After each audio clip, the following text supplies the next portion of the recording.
உலகத்தில் எந்த ஊர்ல வேணாலும் பேசி ஜெயிச்சிடலாம்.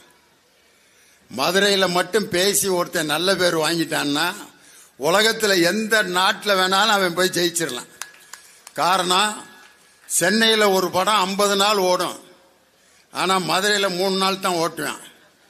காரணம், மதுரை ஆடியன்ஸ் ஒரு தரத்தை நிர்ணயம் செய்பவர்கள் என்பதை காலங்காலமாக நிரூபித்து வருகின்ற ஊர் இந்த மதுரை. பல பிரச்சனைகளுக்கு தீர்வு கண்ட இடம் இந்த மதுரை தான். கடவுளுடைய பிரச்சனையவே தீர்த்து வச்ச இடம் இந்த மதுரை. யாருக்கு? சிவபெருமானுக்கு. அவருடைய மனைவியினுடைய கூந்தலில் மனம் இருக்கிறதா இல்லையா? எத்தனையோ தமிழ்நாடு சிவபெருமான் எங்க வேணாலும் போலாம். இமயமலையில கூட போய் யாராவது ஒருத்தர்கிட்ட என் சந்தேகத்தை தீர்த்து வைங்க அப்படின்னு கேட்டிருக்கலாம். ஆனா இறைவனுக்கு ஏற்பட்ட சந்தேகத்தை தீர்க்கின்ற இடம் மதுரைக்கு போனா தாண்டா எனக்கு டவுட்டை கிளியர் பண்ணுவாங்கன்ட்டு சிவபெருமான் சிவாலயத்திலிருந்து பிறப்பிட்டு வந்த இடம் இந்த மதுரை. அவரே வழக்காடினார். யாரு கூட? நக்கீரன் கூட. அதுவும் சிவாஜி கணேசன் அந்த நடிப்பு இருக்கு பாருங்க. உண்மையிலே சிவபெருமான் இவ்வளவு அழகா தமிழ் பேசியிருப்பாரான்ட்டு சிவாஜி கணேசன் நடிச்ச பிறகுதான் நமக்கே தெரியும். அங்கம் புழுதிபட அறவாளை நெய் பூசி பங்கம் படவரண்டு கால் பரப்பி சங்கதனை கீர் கீரன அறுக்கும் நக்கீரனோ எம் கவியை ஆராய்ந்து சொல்லத்தக்கவன். இவ்வளவு மிரட்டு கொடுத்திருந்தா இந்த நக்கீரன், சாமி ஆளை விடுங்க ஐயா, ஏதோ நான் புலவ பாட்டு எழுதி ஏதோ பேர் சாப்பிட்டுக்கிட்டு இருக்கேன், இவ்வளவு சவுண்டை கொடுத்து பேசினா நான் எங்க போறேன்ட்டு பயப்படவே இல்லை அந்த மனுஷன். அப்பயும் என்ன சொல்றாரு? அங்கம் புழுதிபட அறவாளை நெய் பூசி பங்கம் படபரண்டுன்னா அதுக்கப்புறம் அவரு சங்கருப்பதெங்கள் குலம், சங்கரனார் கேது குலம், சங்கை அறிந்துண்டு வாழ்வோம், அரணே உன்போல் இறந்துண்டு வாழ்வதில்லை. வந்தது கடவுள்னு தெரிஞ்சிருந்தா ஒன்னே மாதிரி பிச்சை எடுத்து வாழ்றவன் நான் இல்லடா அப்படின்னு கடவுளிடமே நேரடியாக தமிழில் விவாதம் செய்த ஊர் இந்த மதுரையினுடைய மீரம் செறிந்த ஊர். சங்கருப்பது எங்கள் குலம், சங்கரனார் கேது குலம், சங்கை அறிந்துண்டு வாழ்வோம், அரணே உன்போல் இறந்துண்டு வாழ்வதில்லை. நக்கீரா, நன்றாக என்னை பார், நான் எழுதிய பாடல் குற்றமா? 3வது கண்ணை ஓபன் பண்ணிட்டார். அதுக்கப்புறம் பெருசு அசரவே இல்லை. நீரே முக்கண் முதல்வனும் ஆகுக, நெற்றிக்கண் திறப்பினும் குற்றம் குற்றமேன்று வந்திருப்பது கடவுள் என்று தெரிந்திருந்தும் தமிழுக்கு ஒரு பழி வந்ததை துடைத்தெறிந்த மண் இந்த மதுரையினுடைய மிகப்பெரிய வீரம் செறிந்த மண். இது கடவுளுடைய பிரச்சனையை தீர்த்த ஊர் மட்டுமா? ஒரு சாதாரண மனுஷி அவளுக்கு ஏற்பட்ட பிரச்சனையையும் தீர்த்து வைத்த ஊர் இந்த மதுரை தான். சோழ நாட்டில் பிறந்த கண்ணகிக்கு அநீதி வழங்கப்பட்ட போது எனக்கு இந்த இடத்தில் நீதி வேண்டும் என்று இந்த நீதிக்காக இந்த ஊரே தீக்கிரையாக்கப்பட்டு இந்த ஊர் நீதியின் ஊர் என்பதை மெய்ப்பித்த ஊர் இந்த மதுரை ஊர். அதனாலதான் இன்னைக்கு எங்க ஐயா சட்ட பல்கலைக்கழகத்தினுடைய முதல்வர் இந்த நிகழ்ச்சியை தொடங்கி வைக்கிறது எவ்வளவு பொருத்தமா இருக்கு பாருங்க. இறைவனுக்கும் ஒரு சாதாரண மனிதருக்கும் நீதி வழங்கிய ஊர் இந்த மதுரை. எனக்கு மட்டும் எவ்வளவு மிகப்பெரிய எனக்கு வாழ்க்கை கொடுத்த ஊரே இந்த மதுரை தான். எப்படியா உனக்கு என்னையா வாழ்க்கை கொடுத்துச்சுன்னு இந்த மதுரையில் நாங்கள் பேசின பட்டிமன்றங்கள் எல்லாம் இப்போ நினச்சி பார்த்தா நைட்டு 11:30 தான் ஆரம்பிப்பாங்க.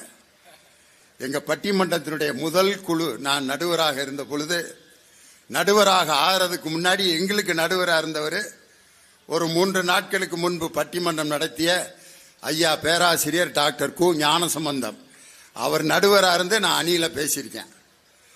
இன்னும் ஒரு 2 நாள் கழிச்சு எங்க குருநாதர் அவர் நடுவரா இருந்து பட்டிமன்றம் நடத்த போறாரு. அவர் நடுவரா இருந்து அணியில பேசியிருக்கேன். இந்த 2 நடுவர்களிடமும் அணியில் பயிற்சி பெற்ற லியோனி ஞானசம்பந்தம் பட்டிமன்றத்துக்கும் எங்கள் பேராசிரியர் சாலமன் பாப்பையாவோட பட்டிமன்றத்துக்கும் இடையில லியோனியை விட்டுருக்கிறது. உண்மையிலேயே பப்பாசி முருகன் ரொம்ப பிளான் பண்ணி இந்த நிகழ்ச்சியை போட்டிருக்காரு. நீங்க சென்னையில பாத்தீங்கன்னா சிம்சன்ல இருக்க தந்தை பெரியாரின் சிலைக்கும் மவுண்ட் ரோட்ல இருக்க அண்ணாவின் சிலைக்கும் நடுவில் முத்தமிழறிஞர் டாக்டர் கலைஞரின் சிலை இருக்கும்.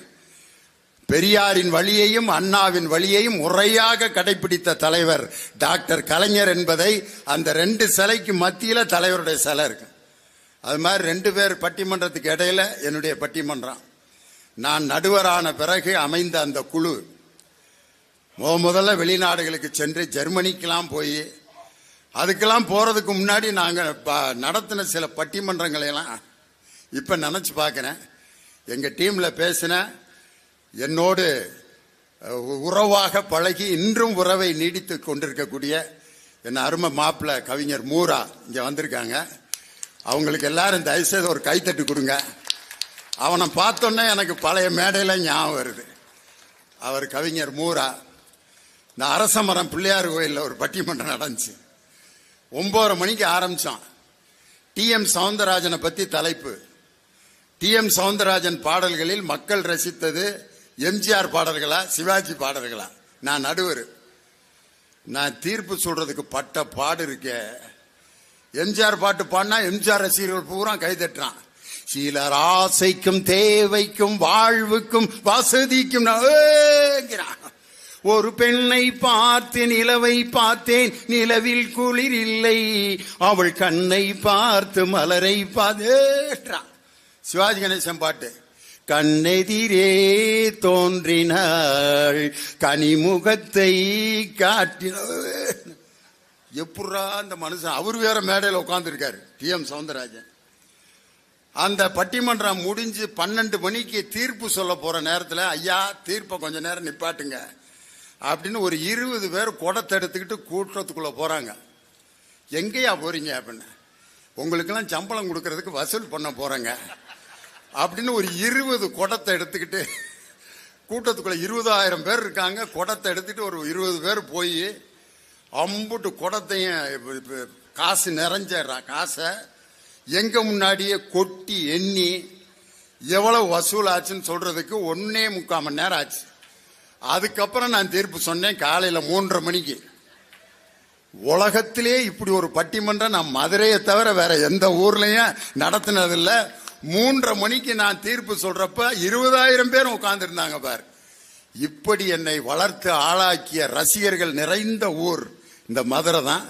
அது அந்த மேல மாசி வீதி வடக்கு மாசி வீதி சந்திப்பு அந்த மேடை இருக்கு பாருங்க, வரலாற்று சிறப்பு மிக்க மேடை. உலகத்திலே எந்த நடுவருக்கும் கிடைக்காத வாய்ப்பு எனக்கு எங்க மாப்பிள்ள மூரா, வெண்மணி, முல்லை நடவரசு, சுபமாரிமுத்து அந்த டீமுக்கு கிடைச்சிச்சு. திடீர்னு காலையில 11 மணிக்கு ஒருத்தர் புதுக்கோட்டையில இருந்து வந்தாரு. ஐயா இன்னைக்கு சாயங்காலம் பட்டிமன்றம் கிளம்புங்கிறாரு. யோ பட்டிமன்ற டீம் எல்லாம் கூப்பிடுங்க ஐயா போன்ல அப்படின்னு மாப்பிள்ள மூரா எல்லாத்தையும் அசம்பிள் பண்ணி, எங்கய்யா வாங்க முக்கியமான இடம், உங்க நிகழ்ச்சி இன்னைக்கு நடந்தே ஆகணும் அப்படின்ட்டு போனா, புதுக்கோட்டையில ஒரு ஆள் செத்து கிடக்குறேன், டெட் பாடி இருக்கு. அங்கன சரி சைட்ல இதே மாதிரி பந்தலை போட்டு, சார் பட்டிமன்றம் நடத்துங்க சார். யோ இளவு வீட்டில் போய் பட்டிமன்றம் நடத்த சார், அவர் உங்க பெரிய ரசிகர் சார், அவர் சாக போறப்ப என்ன எழுதி வச்சுட்டு செத்தாருன்னா, நான் செத்த பிறகு என்னை உடனே புதைச்சிடாதீங்க, லியோனி பட்டிமன்றத்தை நடத்தி ஊரே மகிழ்ச்சியா சிரிக்க வச்சுட்டு அப்புறம் என்னை தூக்கி புதைங்க. உலகத்துல இப்படி ஒரு டெட் பாடி ரசிகர் எனக்கு கிடைச்சிருப்பானா? எந்த பட்டிமன்ற நடுவருக்குமே கிடைக்காத ஒரு ரசிகன். அந்த மேடையில நாங்க போய் பேசிட்டு, நல்ல வேளை அந்த ஆளு எந்திரிச்சு சிரிச்சிருந்தாருன்னா என்ன ஆயிருந்திருக்கேன். லியோனி பட்டிமன்றத்தை கேட்டு டெட் பாடியே எந்திரிச்சிருச்சான்ட்டு அன்னைக்கு ஒரு பெரிய சாதனை நடந்திருக்கான். இப்படியெல்லாம் பட்டிமன்றங்களை நடத்தி இன்னைக்கு ஒரு சாதாரண தலைப்பு தான் எங்களுக்கு கொடுத்திருக்கிறது. பிள்ளைகளை நல்லவர்களாக வளர்ப்பது தாயா தந்தையா? இது என்ன ஒரு பெரிய கேள்வியா? தாயா இருந்தா என்ன, தந்தையா இருந்தா என்ன, பிள்ளைய நல்லபடியா வளர்க்கணும். அப்புறம் ஏன் அந்த தலைப்பை போட்டிருக்க அப்படின்னு கேட்கலாம். இந்த தலைப்பை போட்டிருக்கிறதுக்கு முக்கிய காரணம், எங்களுடைய பேச்சாளர்கள் அவர்களுடைய அனுபவங்களை உங்களிடம் சொல்வார்கள். நீங்கெல்லாம் பிள்ளைகளா இருந்தப்போ உங்க அப்பாட்ட எப்படி வளர்ந்தீங்கன்னு உடனே யோசிப்பீங்க. உங்க பிள்ளைகளை இப்ப எப்படி வளர்த்துக்கிட்டு இருக்கீங்கன்னு யோசிப்பீங்க. என்னைய மாதிரி தாத்தாக்கள்லாம் இங்க இருக்காங்க, பேர பிள்ளைய. இந்த பேர பிள்ளைகளுக்கும் தாத்தாவுக்கும் இடையில இன்னைக்கு நடக்கிற கொடுமை இருக்கு பாருங்க. அவனுங்களை தூக்கி கொஞ்சம் விட மாட்டாங்க. அவங்க நம்மள்கிட்ட தான் எல்லா கோரிக்கையும் வைப்பாங்க. தாத்தா சாக்லேட்டு, 2 மட்டும் டைரி மில்க்கு வாங்கி யாருக்கும் தெரியாம கொடுக்கறப்ப அவங்க அப்பயும் வந்துருவேன். சாக்லேட்டே கொடுக்க கூடாதுன்னு இருக்காரு. உன்னையோட பெரிய தொல்லையா இருக்கு, என் பிள்ளைய கெடுக்கிறதுக்குன்னே வந்திருக்கியா நீ அப்படின்ட்டு என்னமோ அந்த பிள்ளையில நாங்க தான் கெட்டுத்து நாசம் பண்ற மாதிரி தாத்தாக்கள் இங்க உட்காந்துருக்கீங்க. அப்பாட்ட பிள்ளைகளை வளர்ந்தவங்க, அம்மாட்ட வளர்ந்தவங்க உட்காந்துருக்கீங்க. நீங்க பிள்ளைகளை வளர்க்குறவங்களும் உட்காந்துருக்கீங்க. பல செக்ஷன். ஒரு விஷயத்தை பேசும்போது ஒவ்வொருத்தரும் அவங்கவுங்க நினைவுகளுக்கு போவாங்க. கல்யாண வீட்டில் பேசுறப்ப ஒவ்வொருத்தரும் அவங்களுக்கு நடந்த கல்யாணத்தை அப்படியே திங்க் பண்ணாத ஆள் இதுவரைக்கும் இருக்கவே இருக்க மாட்டான். நமக்கு ஒரு காலத்தில் இப்படி தாண்டா நடந்துச்சு அப்படின்ட்டு. இப்படி பார்த்தீங்கன்னா இந்த கல்யாணம் முடிச்சு ஒரு வருஷம் 2 வருஷம் ஆன ஆளுங்க பாருங்க, மனைவி கூட ரொம்ப பிரியமா இருப்பேன். தங்கம், கண்ணுக்குட்டி, செல்லம், காப்பி போட்டு வா செல்லம், இந்த வந்துட்டேங்க தான் அத்தான், இந்த 5 மினிட்ஸில் போட்டுறேங்க தான், காஃபி வேணுமாங்க தான், டீ வேணுமாங்க தான், சுகர் நிறைய போடலாமா கம்மியாக போடலாமாங்க தான், ஏங்க தான் 11 மணிக்கு உப்புமா கிண்ட வாங்க தான், ஈவினிங் கேசரிங்க தான், ஏங்க தான். ஒரு வாக்கியத்தில் 15 தான் வந்துகிட்டு இருக்கான். எப்ப கல்யாணம் முடிச்ச புதுசுல ஒரு 6-7 வருஷம் கழிச்சு காப்பி எதுக்கு? காப்பி குடிக்கத்தான், பின்ன தலையில ஊத்துறதுக்கா? குடிக்கலாம், இப்ப என்ன பெரியது. 10 வருஷம் கழிச்சு காப்பியே கேட்க மாட்டேன். எந்திரிச்சு காலையில டீ குடிக்க வருவாங்க பத்தியா ஒரு குரூப் 5:30 மணிக்கு. அது பூரா கேட்டு நொந்து நமக்கு இங்க கிடைக்காதுரான்ட்டு இந்த விசாலம் காப்பியில காலையில 5:30க்கு நிக்குது பார், அது பூரா புடுங்குபட்ட ஆள் தான். விசாலம் காப்பி எப்படி இவ்வளவு ஃபேமஸ் ஆச்சுன்னு நினைக்கிறீங்க? வீட்டுல காப்பி கேட்டு கேட்டு கேட்டு கேட்டு நொந்து நூடுல்ஸ் ஆனால் பூரா அங்க போய் குடிச்சதுனாலதான் இன்னைக்கு விசாலம் காப்பி உலக புகழ் பெற்ற காப்பி ஆயிடுச்சு. அதனால வாழ்க்கையில பல நிலைகள் இருக்கு. கல்யாணம் ஆகி ஒரு 15-20 வருஷம் ஆனவன் மீனாட்சி அம்மன் கோயில் வாசல் உட்காந்துருக்கேன். புதுசா கல்யாணம் பண்ணி ஒருத்தனை கூட்டு போறாங்க. அவன் இப்படியே பாக்குறேன், இதே மாதிரி தாண்டா 15 வருஷத்துக்கு முன்னாடி என்னையும் கூட்டு போறாங்க. ஆடு வெட்டுறதுக்கு கூட்டி போற மாதிரியே போறானே, விவரம் தெரியாம போடாட்டே போடா அப்படின்னா. சினிமாவிலே பாருங்க, இன்டர்வலுக்கு முன்னாடி லவ்வர்ஸா இருக்கிறப்ப கதாநாயகன் எவ்வளவு ஜாலியா பாடிட்டு இருப்பாங்க. நான் பல இடத்துல இந்த எக்ஸாம்பிள சொல்லியிருக்கேன். பணக்கார குடும்பத்தில் எம்ஜிஆரும் சரோஜாதேவியும் பேட்மிண்டன் விளையாண்டுட்டு ஒரு பாட்டு பாடுவாங்க.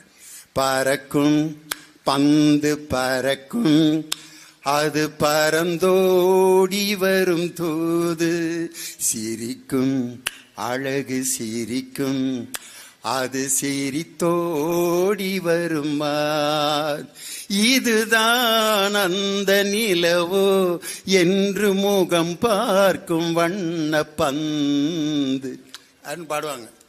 அதே எம்ஜிஆர் இன்டர்வல் முடிகிறப்ப, படம் முடிகிறப்ப பாருங்களேன், பல்லாக்கு வாங்க போனேன் ஊர். உன்னை யாரு பேட்மிண்டன் விளையாட சொன்னது? பேசாம பேட்டையும் பந்தையும் வச்சுக்கிட்டு இருந்தா இப்படி ரோட்ல அழுதுகிட்டு வர்ற நிலைமை வந்திருக்குமா? இன்டர்வலுக்கு முன்னாடி சந்தோஷமா இருக்க கதாநாயகன் இன்டர்வலுக்கு பிறகு பாத்தீங்கன்னா பாவமா இருப்பாங்க. சிவாஜி கணேசன் புதிய பறவையில பாத்தீங்கன்னா இன்டர்வலுக்கு முன்னாடி ஆக மெல்ல நட மேனி என்னாகும், முல்லை மலர் பாதம் நோகும், உந்தன் சின்ன இடை வளைந்தாடும், வண்ண சிங்காரம் குலைந்து விடும். ஓ சரோஜாதேவி நடக்கிறத விட இவர் பாடுறத பார்க்கணும். ஐயோ மெல்ல நட மேனியன் அப்படி பாடி இருந்த சிவாஜி கணேசன் படம் முடிகிறப்ப புதிய பறவையில பாத்தீங்களா? எங்கே நீ உன்னை யாரு பாட சொன்னது? இப்ப ஏன் உனக்கு இந்த நிலைமை? நம்ம வாழ்க்கையை அப்படியே பின்னாடி நினைச்சு பார்க்கறதுக்குன்னே இந்த தலைப்பு. நல்லவர்களாக வளர்ப்பதற்கு பெரிதும் துணை நிற்பவர்கள் தாய் அப்படின்னு ஒரு அணி. நீங்கெல்லாம் இது பூரா அம்மா கட்சினா நீங்க வேற ஏதாவது நினைச்சிடாதீங்க. பெத்த தாய், தாயினுடைய கட்சி. ஆனா எந்த வார்த்தை சொல்லவும் இப்ப பயமா இருக்கு. கப்பக்குன்னு அதை மட்டும் கட்டம் கட்டி போட்டுனேன். லியோனி அம்மாவை பற்றி மதுரையில் பேச்சு ட்ரெண்ட் பண்ணி விட்டுருவாங்க. அதை லியோனியே அம்மாவை பத்தி பேசிட்டாரா முடிஞ்சு அப்படின்ட்டு அதுக்கு ஒரு டிவியில ஒரு 5 பேர் உட்காந்து விவாதம். இந்த கட்சியை சேர்ந்த லியோனி அம்மாவை பற்றி பேசியதன் நோக்கம் என்ன? ஒரு 4 பேர் விவாதம். அவர் ஏன் பேசினார் என்றால் அப்படின்னு பேசினாரு. அங்க ஒரு 5 பேர் சண்டை போட்டு இதே வேலையா போச்சு. இப்ப நமக்கு ஏதாவது ஒன்று நடக்க டிவியில விவாதம், 5 பேர் கடையில சண்டை. அந்த விவாத பொருளை விட்டுட்டு பர்சனலா வேற சண்டை போட்டுங்க. நீ ப்ளூ கலர் சட்டை போட்டு வந்ததுக்கு எனக்கு என்ன காரணம் தெரியலையா? நான் என்ன கலர் வேணாலும் போடுவேன். ஆறா நீ? அந்த நெறியாளர் பார்த்தா, ஐயா சட்டையை விட்டு டாபிக்கு வாங்க ஐயா. பெரிய கூத்தா இருக்கும். அதனாலதான் இவர்கள் எல்லாம் பெற்ற தாய் தான் ஒரு குழந்தையை நல்லவர்களாக வளர்க்க பெரிதும் துணை நிற்கிறார்கள். அவருடைய அணித்தலைவர் வந்திருக்கிறது என்னுடைய அருமை தம்பி கவிஞர் இனியவன். பேர் மாதிரியே தான் அவரு.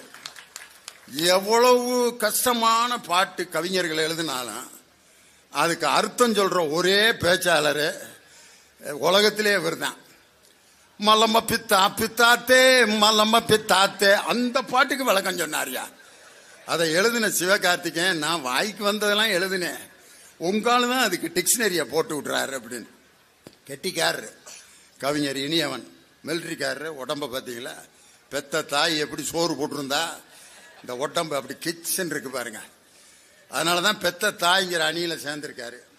அவர் பார்த்தீங்கன்னா தாயால் பிறந்து தாயால் வளர்க்கப்பட்டு ஒரு தாயினால் உருவான ஒரு மகன். அதனாலதான் அவர் தாயை பத்தி பேசணும்னு மேடையில் கண் கலங்கிடுவார். ஒரு மகனை ஒரு தந்தைக்கு பிறகு ஒரு தாயால் வளர்க்க முடியும் என்று நிரூபிக்கப்பட்ட ஒரு தாயால் வளர்க்கப்பட்ட ஒரு அற்புதமான மகன் என் அருமை தம்பி மதுரை சங்கர். அதனாலதான் அவர் அந்த அணியில தான் நான் பேசுவேன்ட்டார். அதனால அவர் அந்த அணியில போட்டிருக்கோம் மதுரை சங்கர். எங்க ஊர் பேரை நீங்க போடணும் அப்படின்னு சண்டை போட்டு வாங்கினாரு. நீங்க மட்டும் திண்டுக்கல் லியோனி, நான் தலப்பா கட்டிய பிரியாணி மாதிரி நீங்களும் திண்டுக்கல் லியோனின்னு போடுறீங்களேன்னு. எங்க ஊரை ஒருவேளும் மதிக்காம இருந்தாங்க. திண்டுக்கல்னா பூட்டு இல்லாட்டி பிரியாணின்னு இருந்தாங்க. யாராவது ஒரு பேச்சாளர் பட்டுக்கோட்டை பிரபாகர் மாதிரி, பட்டுக்கோட்டை கல்யாண சுந்தரம் மாதிரி எங்க ஊருக்கு ஏதாவது ஒரு பேரை சேர்த்து விடுவோம்டான்னு லியோனிங்கிற பேருக்கு முன்னாடி எங்க ஊர் பேரை சேர்த்து, அது மாதிரி மதுரை சங்கர் தந்தை தான் அப்படிங்கிற அணிக்கு தனது கருத்துக்களை வழங்க மதுரையில் பிறந்து இன்று சென்னையிலே வாழ்ந்து கொண்டிருக்கக்கூடிய என் அருமை சகோதரர் பேராசிரியர் முனைவர் விஜயகுமார் சென்னை எஸ்ஏ பொறியியல் கலை மற்றும் அறிவியல் கல்லூரியில தமிழ்துறை தலைவராக இருக்கார். கோவமா பேசுவார். கோவம்னா கோவம். மேடையில் ஏன் தான் இப்படி ஏதோ பிபி வந்துருமோன்ட்டு நல்லா மாத்திரை ரெடியா பாக்கெட்ல தான் வச்சிருப்பேன். என்ன காப்பாற்றணும்ல. ஆனா பார்க்க அப்படித்தான் இருக்கு. ஆனா ஒன்னும் இருக்காது. பேச்சு அப்படி இருக்கும். நாடு எதற்காக இப்ப நான் பேசுகிறேன் என்றால் அப்படின்னா பட்டிமன்றம் யா என்ன, கோர்ட்ல கூட வக்கீல காசு வாங்கிட்டு இப்படி பேசுறது கிடையாது. நீ என்ன இந்த போடுவ. ஒருத்தருடைய பேச்சு முறை அப்படி பேசினா தான் அவங்களுக்கு பேச்சு மாதிரி இருக்கும். சில பேர் மெதுவா பேசுவாங்க, பாத்திருக்கீங்களா? ஒரு வரவேற்புரைக்கும் 3/4 மணி நேரம் பேசுவாங்க.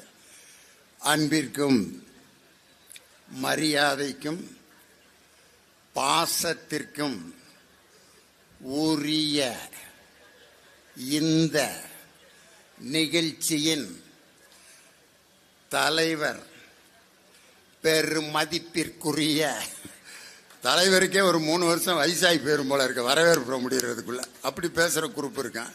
சில பேர் வேகமா பேசுவாங்க. நான் எதற்காக இந்த கருத்துக்களை சொல்ல வேண்டும் என்று விரும்பினால், கம்பர் என்ன சொன்னார்? உண்பெரும் தேவி என்ன உரிமைக்கு உன்னே பெற்ற மண்பெரும் வரை என்னும் வாய்மைக்கும் விதலை மன்னன் தன்பெரும் தனை என்னும் தகைமைக்கும் தகைமை சான்றால் என்று கம்பர் சொன்ன அந்த வாக்கியத்தை பாரதி எப்படி சொன்னான் தெரியுமா? ஏட்டையும் தொடுவதில்லை என்று எண்ணி இருந்தவர் மாய்ந்து விட்டார், வீட்டுக்குள்ளே பெண்ணை புட்டு. என்னடா ஏன்டா இந்த எக்ஸ்பிரஸ் வேகம்? சில பேர் இப்படி வேகமா பேசுவாங்க. ஆனா நம்ம விஜயகுமார் கோபமா பேசுவார். தந்தையங்கிற அந்த பக்கம் தந்தையங்கிற அணியில மரியாதைக்குரிய அருமை தம்பி தேவகோட்டையில ஒரு நூலகராக பணியாற்றி கொண்டிருக்கக்கூடிய அருமை தம்பி தேவகோட்டை ராஜன். பாட்டு படிச்சார்னா மைக்கே தேவையில்ல. டிஆர் மகாலிங்க மாதிரி சிவபெருமானே கிளம்பி பரப்பிட்டு வந்தார்ல, இசை தமிழ் நீ செய்தா நான் வர்றேன் பொருள் அப்படிங்கிற மாதிரி வாய்ஸ் அப்படி இருக்கான். பாட்டோடு உங்களை சந்திக்க வந்திருக்கும் ராஜன். அதனால ஒரு குழந்தை நல்ல குழந்தை, நல்ல பிள்ளைனா என்ன பிள்ளை? எப்படி ஒரு பிள்ளைய நல்ல பிள்ளைனா எப்படி சொல்லுவோம்? ஒரு கிராமர் சொல்லுங்க. சொல்றதெல்லாம் கேட்கிற பிள்ளை நல்ல பிள்ளையா? எது சொன்னாலும் கேட்குது. இங்க வாடா வர்றப்பா, போடா போறப்பா, தூங்குடா தூங்குறப்பா, பெயிலா போடா போறேன்ப்பா, பாஸ் ஆகடா, ஆகிறேன்ப்பா. பள்ளிக்கூடத்துக்கு போக வேணாம், போகலப்பா. போடா, போறேன்ப்பா. அம்மாவை பிடிச்சி உதடா, உதைக்கிறப்பா. விஷம் வச்சிருக்கேன்டா, ஐயப்பா. அதை எடுத்து குடிடா, குடிக்கிறப்பா. செத்துருவடா, சாகுறப்பா. இது பிள்ளையா? அது சொல்றதெல்லாம் கேட்டா அது நல்ல பிள்ளையா? இல்லை. ரொம்ப அறிவான ஒரு பிள்ளை, தொட்டதுக்கெல்லாம் கேள்வி கேட்டுக்கிட்டே இருக்கான். அறிவான பிள்ளை. அது ஒரு நல்ல பிள்ளைன்னு சொல்ல முடியுமா? எல்லாத்தையும் கேள்வி கேட்கிறான். அம்மாவை நீ ஏன் கல்யாணம் பண்ண அப்படிங்கிறான். அதுரா, அது தம்பி, உங்க அம்மாவை பொண்ணு பார்க்கறதுனா என்ன அப்படின்னா, இது கல்யாணத்துக்கு முன்னாடி போய் பார்க்கறதுடா. ஏன் அம்மாவை போய் பார்த்த நீ? வேற யாருங்க உனக்கு கிடைக்கலையா? இதுக்கு எப்படியா பதில் சொல்லுவாங்க அவங்க அப்பன்? அது அப்புறம் சொல்றேன்டா. நானே கடுப்புல இருக்கேன், சும்மா அவளை பத்தியா பேசிட்டு இருக்காங்க. அவங்க அம்மாட்ட போவான், நீ ஏன் அப்பாவை கல்யாணம்? கேள்வி எடுக்கிட்டே இருந்தான்னா அவன் நல்ல பிள்ளைன்னு சொல்ல முடியுமா? இல்லை. அல்லது அமைதியா இருக்கான், யாரு கூட பேசுறது இல்லை. பேர் என்னடா? அவங்க அம்மா சொல்ல, யாரு கூடயும் பேசாது, அது வாட்டுக்கு உக்காந்துருக்கான், போடுறத சாப்பிடும், தூங்கிறேன், திருப்பி காலையில் எந்திரிக்கேன், புஸ்தகத்தை எடுத்துட்டு பள்ளியிடத்துக்கு போகேன், அங்கேயும் அமைதியாக தான் உட்காந்துருப்பேன். விளையாட்டு பீரியடில் விளையாட சொன்னால் அங்கேயும் போய் பந்தை வச்சுக்கிட்டு இப்படியே தான் உட்காந்துருப்பேன். தங்கமான பிள்ளை. இது தங்கமான பிள்ளையா? விஷத்தை வச்சு கொண்டுடலாம் இப்படி ஒரு பிள்ளை இருந்துச்சுன்னா. அமைதியாக உட்காந்துருக்கு. இல்லை. ஆனால் நம்ம பிள்ளைகள் என்ன செய்யறோம்னா, பேசவே விட மாட்டேங்கிறான். பேசினாலே வாய மூடு. பெரியவங்க பேசுற இடத்துல உனக்கு என்னடா வேலை? ஆளு மோறேன். ஒரு வீட்டுக்கு பொண்ணு பார்க்க வந்திருக்காங்க. ஒரு 7 வயசு போய் உட்காந்துருக்கேன். உட்காந்துட்டு போறேன். இந்த இடத்துல உனக்கு என்ன வேலை? போ உள்ள. அவனுக்கு எப்படியா தலைமை பண்பு வரும்? யாரு வந்தாலும் அவனை நடுவில் உட்கார வச்சு அந்த விஷயத்தையெல்லாம் பார்க்க விடுங்க. எல்லாரும் எப்படி பேசுறாங்கன்னு கேட்கட்டும். அவங்ககிட்ட ஒரு 10 கேள்வியை கேட்கட்டும். அவனை 10 பேரோட பழக விட்டு அதுல ஏற்படக்கூடிய ஏற்ற தாழ்வு, வேதனை, சோதனை எல்லாத்தையும் அனுபவிக்க விடுங்க. உன் பிள்ளை எப்படி கெட்டிக்காரனா வர்றாங்கிறத நீ பார். அவனை வெளியே போ, இங்க நிக்காத. பெரியவங்க பேசுற இடத்துல உனக்கு என்ன வேலை? துரத்தாதீங்க, கேள்வி கேட்க விடுங்க. நானே பேசிட்டு இருந்தா அப்புறம் பட்டிமன்றம் என்னைக்கு ஆரம்பிக்கிறது? ஒரே ஒரு விஷயம், நம்ம ஆளுங்க எங்க கேள்வி கேட்கக்கூடாதோ அங்கதான் நிறைய கேள்வி கேட்பாங்க. இளவு வீட்டில் போய் பாருங்க, அந்த இளவு பறி கொடுத்தவர் நிற்பாரு. அவர் கையை பிடிச்சிக்கிட்டு இறந்துட்டாரா அப்படின்னா, இது எவ்வளவு கொடுமையான கேள்வி தெரியுமா? செத்து துணியை கட்டி வச்சிருக்கேன், இறந்துட்டாரான்னு கேட்பேன். இந்த கூறு கட்டவனு பதில், ஆமா இறந்துட்டார். அதுக்கு மேல ஒரு முட்டாள் கேள்வி கேட்பேன், எப்படி இறந்தாரு? செத்தா காட்ட முடியும்? அதுக்கு என் பதில் சொல்ல, 5 மணிக்கு சாப்பிட்டு உட்காந்து இருந்தாரு, நெஞ்சு வலிக்குதுன்னாரு. இந்த தல்லா குளத்தில் ஒரு டாக்டர் இருக்காரு, அவர்கிட்ட கூட்டி போலான்னு போனா போற வழியிலே, அதுக்கு இவன் தல்லா குளத்து டாக்டர்கிட்ட எதுக்கு கூட்டு போனேன்? நேரம் அங்க இதுக்கு போயிருக்க வேண்டியதானடா. பெரியார் பஸ் ஸ்டாண்ட் இருக்காருல ஒரு டாக்டர், என்னடா நம்ம தான் கூட்டி போகாம கொலை பண்ண மாதிரில பேசுறாங்க. அடுத்து வர்றவன்ட்ட பெரியார் பஸ் ஸ்டாண்ட் இருக்க டாக்டரை கூட்டு போனேன்னு சொல்லிட்டான். எப்படா செத்தாரு? நெஞ்சு வலிக்குதுன்னாரு. பெரியார் பஸ் ஸ்டாண்டு இருக்க டாக்டர்கிட்ட, அவர்கிட்ட ஏன் கூட்டு போனேன்? தல்லா குளத்துல ஒரு டாக்டர் இருக்காருல்ல, என்னடா அவரை சொன்னா இவருங்கிறான், இவரை சொன்னா அவருங்கிறான்ட்டு. அடுத்து கேட்க வந்தவன்ட்டு ரெண்டையும் சேர்த்து சொல்லிட்டான். எப்படா செத்தாரு? நெஞ்சு வலிக்குதுன்னாரு. தல்லா குளத்துக்கிட்ட இருக்க டாக்டர்கிட்ட கூட்டி போனேன், அவர் பெரியார் பஸ் ஸ்டாண்டில் இருக்க டாக்டர்கிட்ட கூட்டி போய் சொல்லிட்டாரு. போற வழியிலே இறந்துட்டார். எதுக்குடா டாக்டரா தூக்கிட்டு தெரிஞ்ச?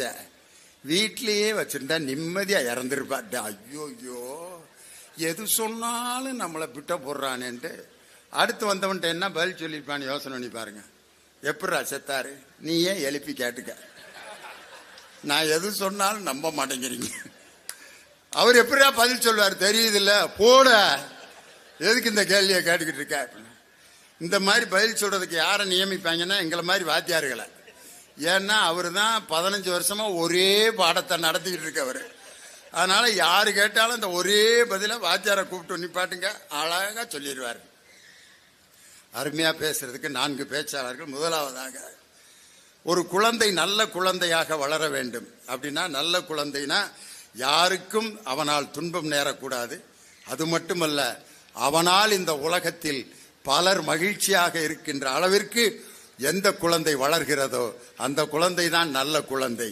சமுதாயத்திற்காக தன்னை தியாகம் செய்ய தயாராக எந்த குழந்தை இருக்கிறதோ அதுதான் நல்ல குழந்தை. அதை வளர்க்கிறது யார்? அப்பாவா அம்மாவா? தந்தையே அப்படிங்கிற அணியை துவக்கி வைத்து பேராசிரியர் விஜயகுமார் உங்கள் பலத்த கரவொலியோடு மேடைக்கு வருகிறார். வாங்க விஜயகுமார்.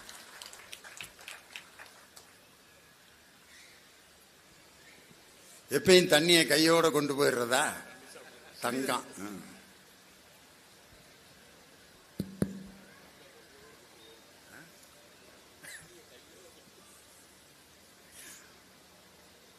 காதோளிரும்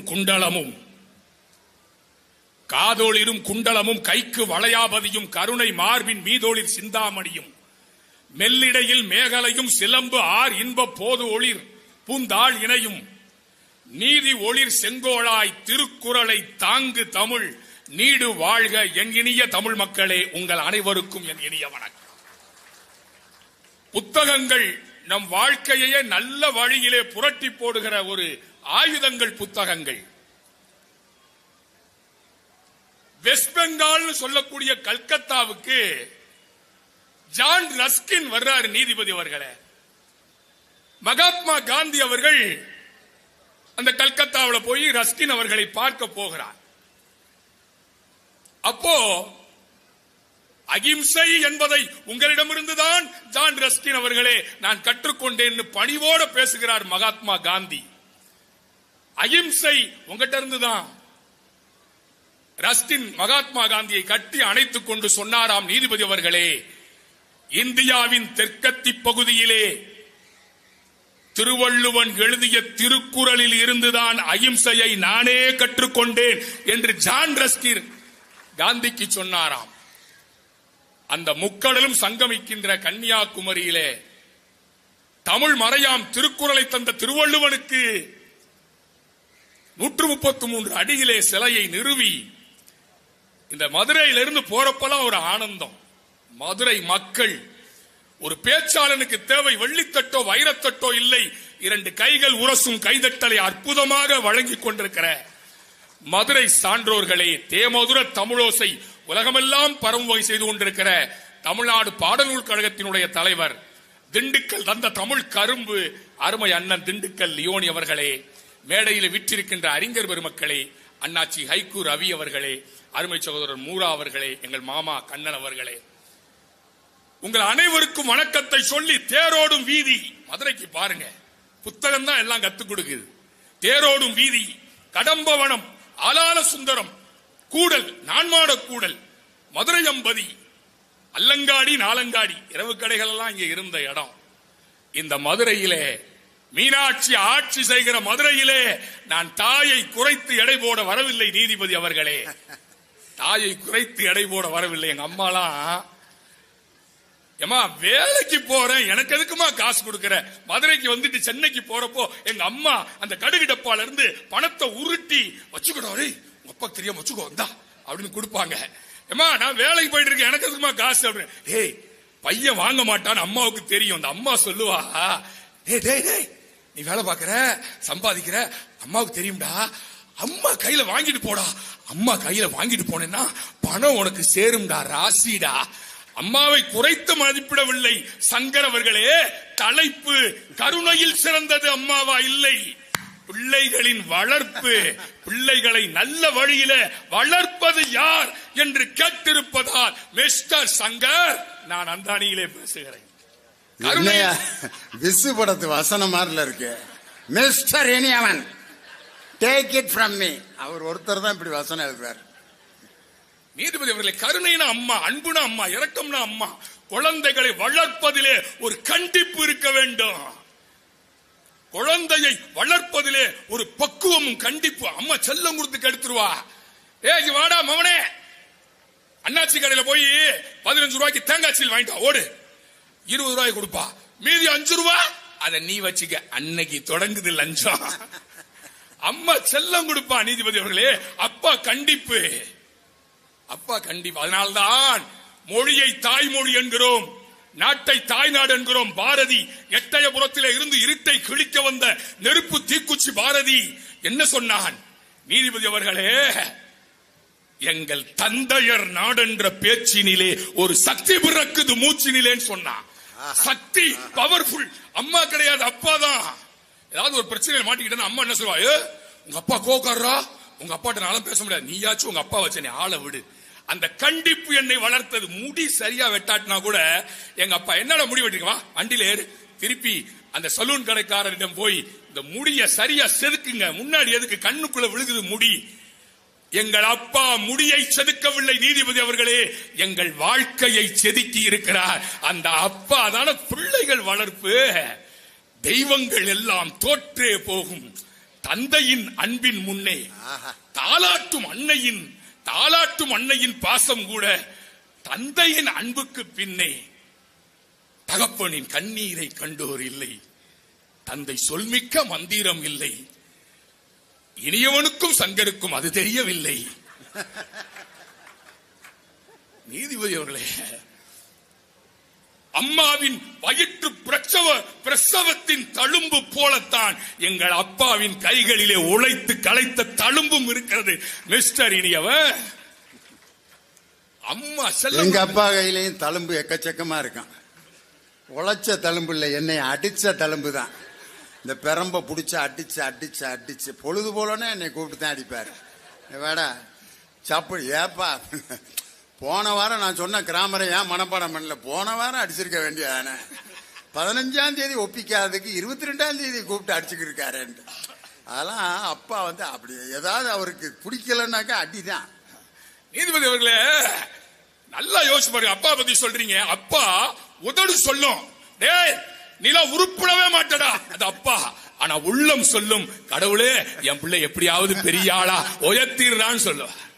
அதுதாங்க அப்பா.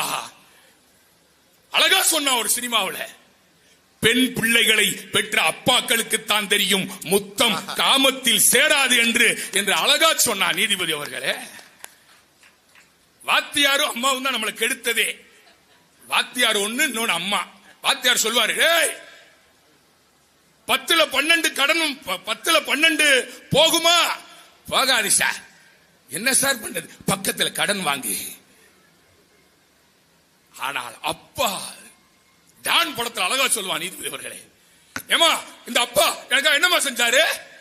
தனக்காக எதுவுமே செய்து கொள்ளாதது ஒன்றுதான் இந்த அப்பா உனக்காக செய்தது என்று அந்த அம்மா சொல்லுவாள். அம்மா கூட அடுத்தவங்க புலம்பிடுவா, இந்த வாழ்க்கை என்ன வாழ்க்கை, இவரை கட்டி என்னத்தை கண்டு இந்த பிள்ளைய பெற்றதுக்கு 2 அம்மி ஊர்ல பெற்றுக்கலாம், ஆட்டுக்கல்ல பெற்றுக்கலாம். ஆனால் அப்பா என்றைக்குமே தான் பட்ட கஷ்டத்தை வெளியிலே சொல்லுவதே இல்லை நீதிபதி அவர்களே, வெளியில சொல்லுவதே இல்லை. அதான் இன்னைக்கு பிள்ளைகளை வளர்க்கறதெல்லாம் கஷ்டமா இருக்கு. அன்னைக்கு எங்க அப்பா சொன்னாரு, டே படிச்சு முடிச்சு நீலாம் ஒரு பெரிய ஸ்டேட்டஸ்க்கு வரணும்டான்னாரு அப்பா.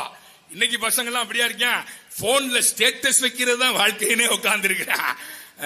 எங்க அப்பா சொன்ன ஓடியாச்சு, அப்பா எந்த ஆப்ப டவுன்லோட் பண்ணா மகிழ்ச்சியா இருக்கலாம்? நான் சுவிட்ச் ஆஃப் தான், சுவிட்ச் ஆஃப் பண்ணாதான். நீதிபதி அவர்களே, அம்மா செல்லம் கொடுப்பாங்க. 2 செய்தி சொல்றேன் பாருங்க. கல்யாணம் பண்ணிட்டு செல்லம் கொடுத்து கல்யாணம் பண்ணி மாப்பிள்ளை வீட்டுக்கு போயிட்டு அந்த பொண்ணு அம்மாவுக்கு போன் போடுறா, அம்மா எங்க வீட்டுக்காரரு குழி பணியாரம் கேட்கிறாரு, எவ்வளவு தூரத்துக்கு குழி வெட்டணும் அப்படின்னு இருக்கா. ஒரு 6 அடிக்கு வெட்டி உன்னையெல்லாம் புள்ளியா பெற்றதுக்கு நான் தான் வந்து அந்த குழியில படுக்கணும்ட்டு அம்மா. நீதிபதி அவர்களே, அம்மாவினுடைய செல்லம், அம்மாவினுடைய வளர்ப்பு இரக்கத்தின் பார்ப்பட்டது, கண்டிப்பின் பார்ப்பட்டது. ஒரு மிலிட்டரி ரூல் அப்பாட்ட தான் இருக்கும். நீதிபதி அவர்களே, இரும்பு பெண்ணாக இந்திரா காந்தி உயர்ந்ததற்கு சிறைச்சாலையிலே இருந்து ஒரு அப்பாவாக பண்டிதர் ஜவஹர்லால் நேரு அவர்கள் எழுதிய கடிதம் தான் இந்திரா காந்தி என்கிற இரும்பு பெண்ணை உருவாக்கியது.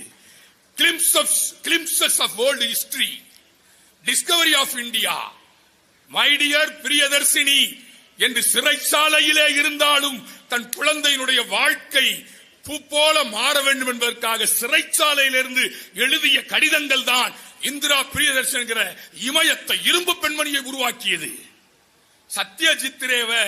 சத்யஜித்ரே இளமை பிராயத்தில் அவங்க அப்பாவோடு ஒவ்வொரு பிறந்த நாளுக்கும் போய் ரவீந்திரநாத் தாகூரை பார்ப்பாராம். ரவீந்திரநாத் தாகூரை பார்த்து ஒரு கவிதை ரவீந்திரநாத் தாகூர் கொடுத்தாராம், இந்த கவிதை நீ பெரிய ஆள ஆன பிறகு வந்து இதை படிச்சு பாருப்பா, இப்ப இது புரியாது.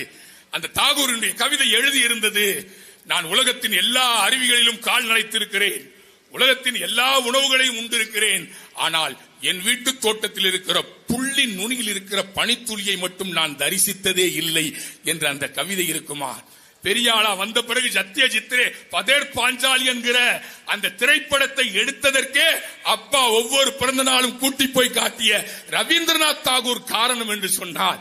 இன்றைக்கும் வைரமுத்து எழுதுகிறார், ஆஸ்திரேலியாவில் இருக்கிற தன் பையனுக்கு படிக்க போறப்ப குனிந்தாள் வைரமுத்து கடிதம், தம்பி ஆஸ்திரேலியாவின் கங்காருகள் நலமா, தம்பி குனிந்தாள் பாடம் படி, நிமிர்ந்தால் உலகம் படி.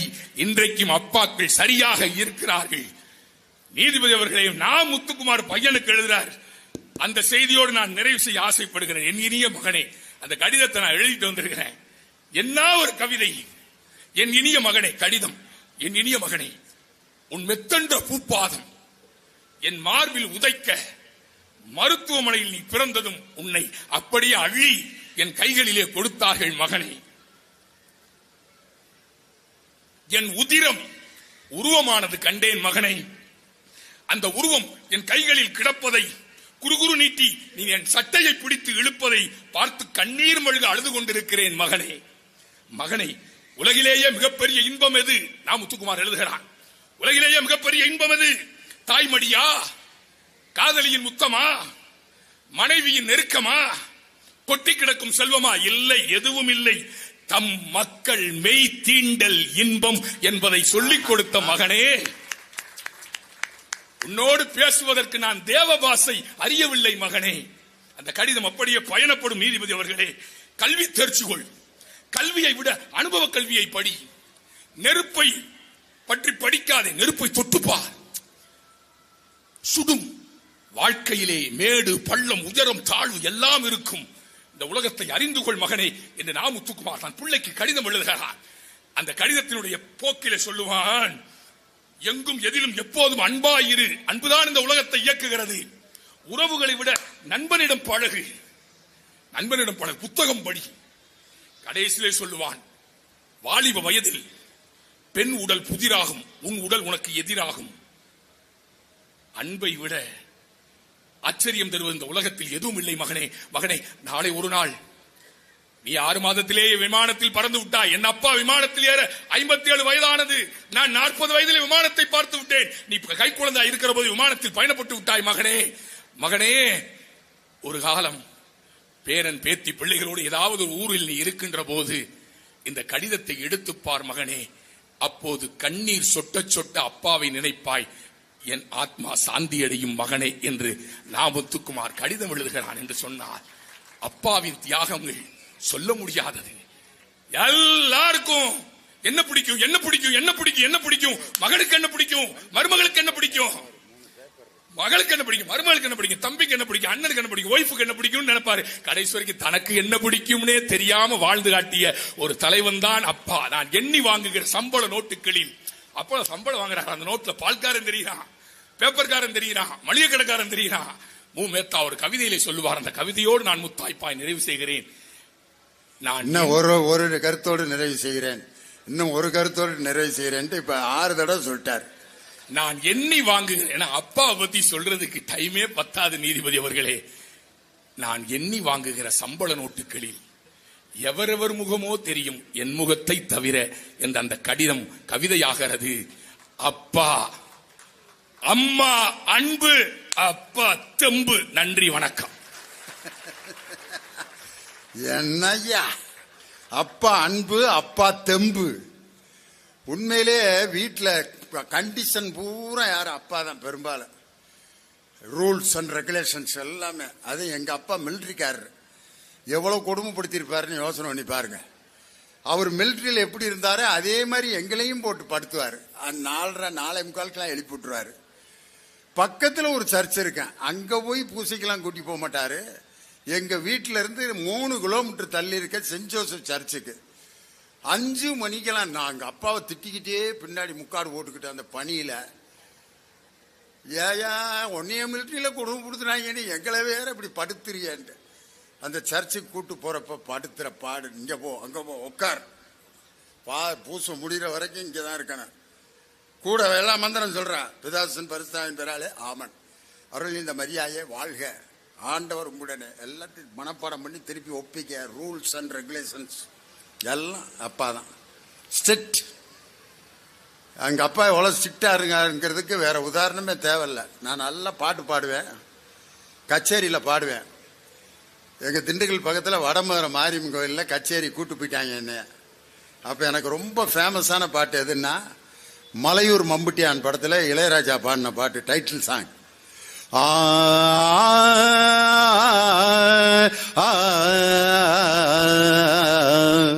காட்டு வழி போற பொன்னை கவலைப்படாத, காட்டுப்புலி வழி மறிக்கும் கலங்கி நிக்காத, மம்புட்டியாம் பேரு சொன்னா புலி பதுங்கும் பாரு, தகர்த்து தகர்த்து தகர்த்து தகர் அடிக்கிறாங்க. கைத்தட்டுல அப்படி மெய் மறந்து உட்காந்துருக்கேன். எங்க வடமர மாரியம்மன் கோயில்ல. அடுத்து திண்டுக்கல் லியோனியம் சரோஜா அவர்களும் சகலகலா வல்லவன் என்ற படத்தில் வரும் டைட்டில் சாங், இளையராஜா பாடிய டைட்டில் சாங்கை பாடுவார்கள். தந்திர தந்திர தந்திர தந்திர தந்திர தந்திர அம்மங்கோயில் கிழக்காலே அன்னவயல் மேற்காலே நம்ம ஊரு நடுவாலே நிக்குதடி அடியே, நாட்டு ஜன நம்மளை கண்டு சொக்குதடி, அங்கால அம்மனுக்கு ஆடியில பொங்க வச்சா. பாடிக்கிட்டு இருக்கேன், மேடைக்கு ஒருத்தர் வந்தாரு. நிப்பாட்டுறான்ட்டு மைக்க கையில இருந்து புடிங்க, போட இறங்குடா. ரசிகர்லாம் கை தட்டாங்க. மியூசிக் பார்ட்டிக்காரங்க, சார் சார் சார் ஆர்கன் முகரை பாரு, தபலாக்காரன் ஓங்கி முகரையில குத்திடுவேன். வாசிக்கிறா தபலா அவனுக்கு. நாளைக்கு எலக்ட்ரிசிட்டி மேக்னட்டிசம் பரிச்சா, பிஎஸ்சி பரிச்சா. இப்ப நாளைக்கு பரிச்சை எழுதானே இங்க வந்து அம்மன் கோயில் கிழக்காலேவா அப்படின்னு கையை பிடிச்சி இழுத்து டவுன் பஸ்ல ஏத்தி அழுதுகிட்டே எங்க அப்பாவை, இப்படி ஒரு அப்பம் கிடைச்சதுக்கு பேசாம சாயடிச்சிருக்கல, அவ்வளவு பேரு கைதிட்டு அடிச்சு கூட்டி வந்தீங்களா அப்படின்ட்டு அழுது நொந்து நூலாயி எங்க அம்மா போய் முந்தானியில பாடிட்டு இருக்கப்ப அடிச்சு கூட்டி வர்றாருமா அப்படின்னு. இந்த ஆளுக்கு கொஞ்சமாவது மனசுல ஏதாவது பாட்டு கேட்டுன்னா ஏதாவது ரசிக்க தெரியணும். பிள்ளைய பாடிக்கிட்டு இருந்த பிள்ளைய அடிச்சு கூட்டி வந்திருக்கேன், நீலாம் விளங்குவியா ஐயா. எங்க அம்மா முந்தானைகளை இப்படி பொத்திக்கிட்டு, அன்னைக்கு எங்க அம்மா முந்தானியிலேயே படுத்திருந்தேன்னு வச்சுக்கோங்க, திண்டுக்கல் ஐஸ் ஃப்ரூட் தான் வித்துக்கிட்டு இருந்திருப்பேன். பிஎஸ்சி முடிச்சு பிஎட் முடிச்சு வாத்தியார் ஆகி இன்னைக்கு தமிழ்நாடு பாடநூல் கழக தலைவர் ஆயிருக்கேன்னா எங்க அப்பா ஒரு அரைச்ச விட்டாரு பாருங்க.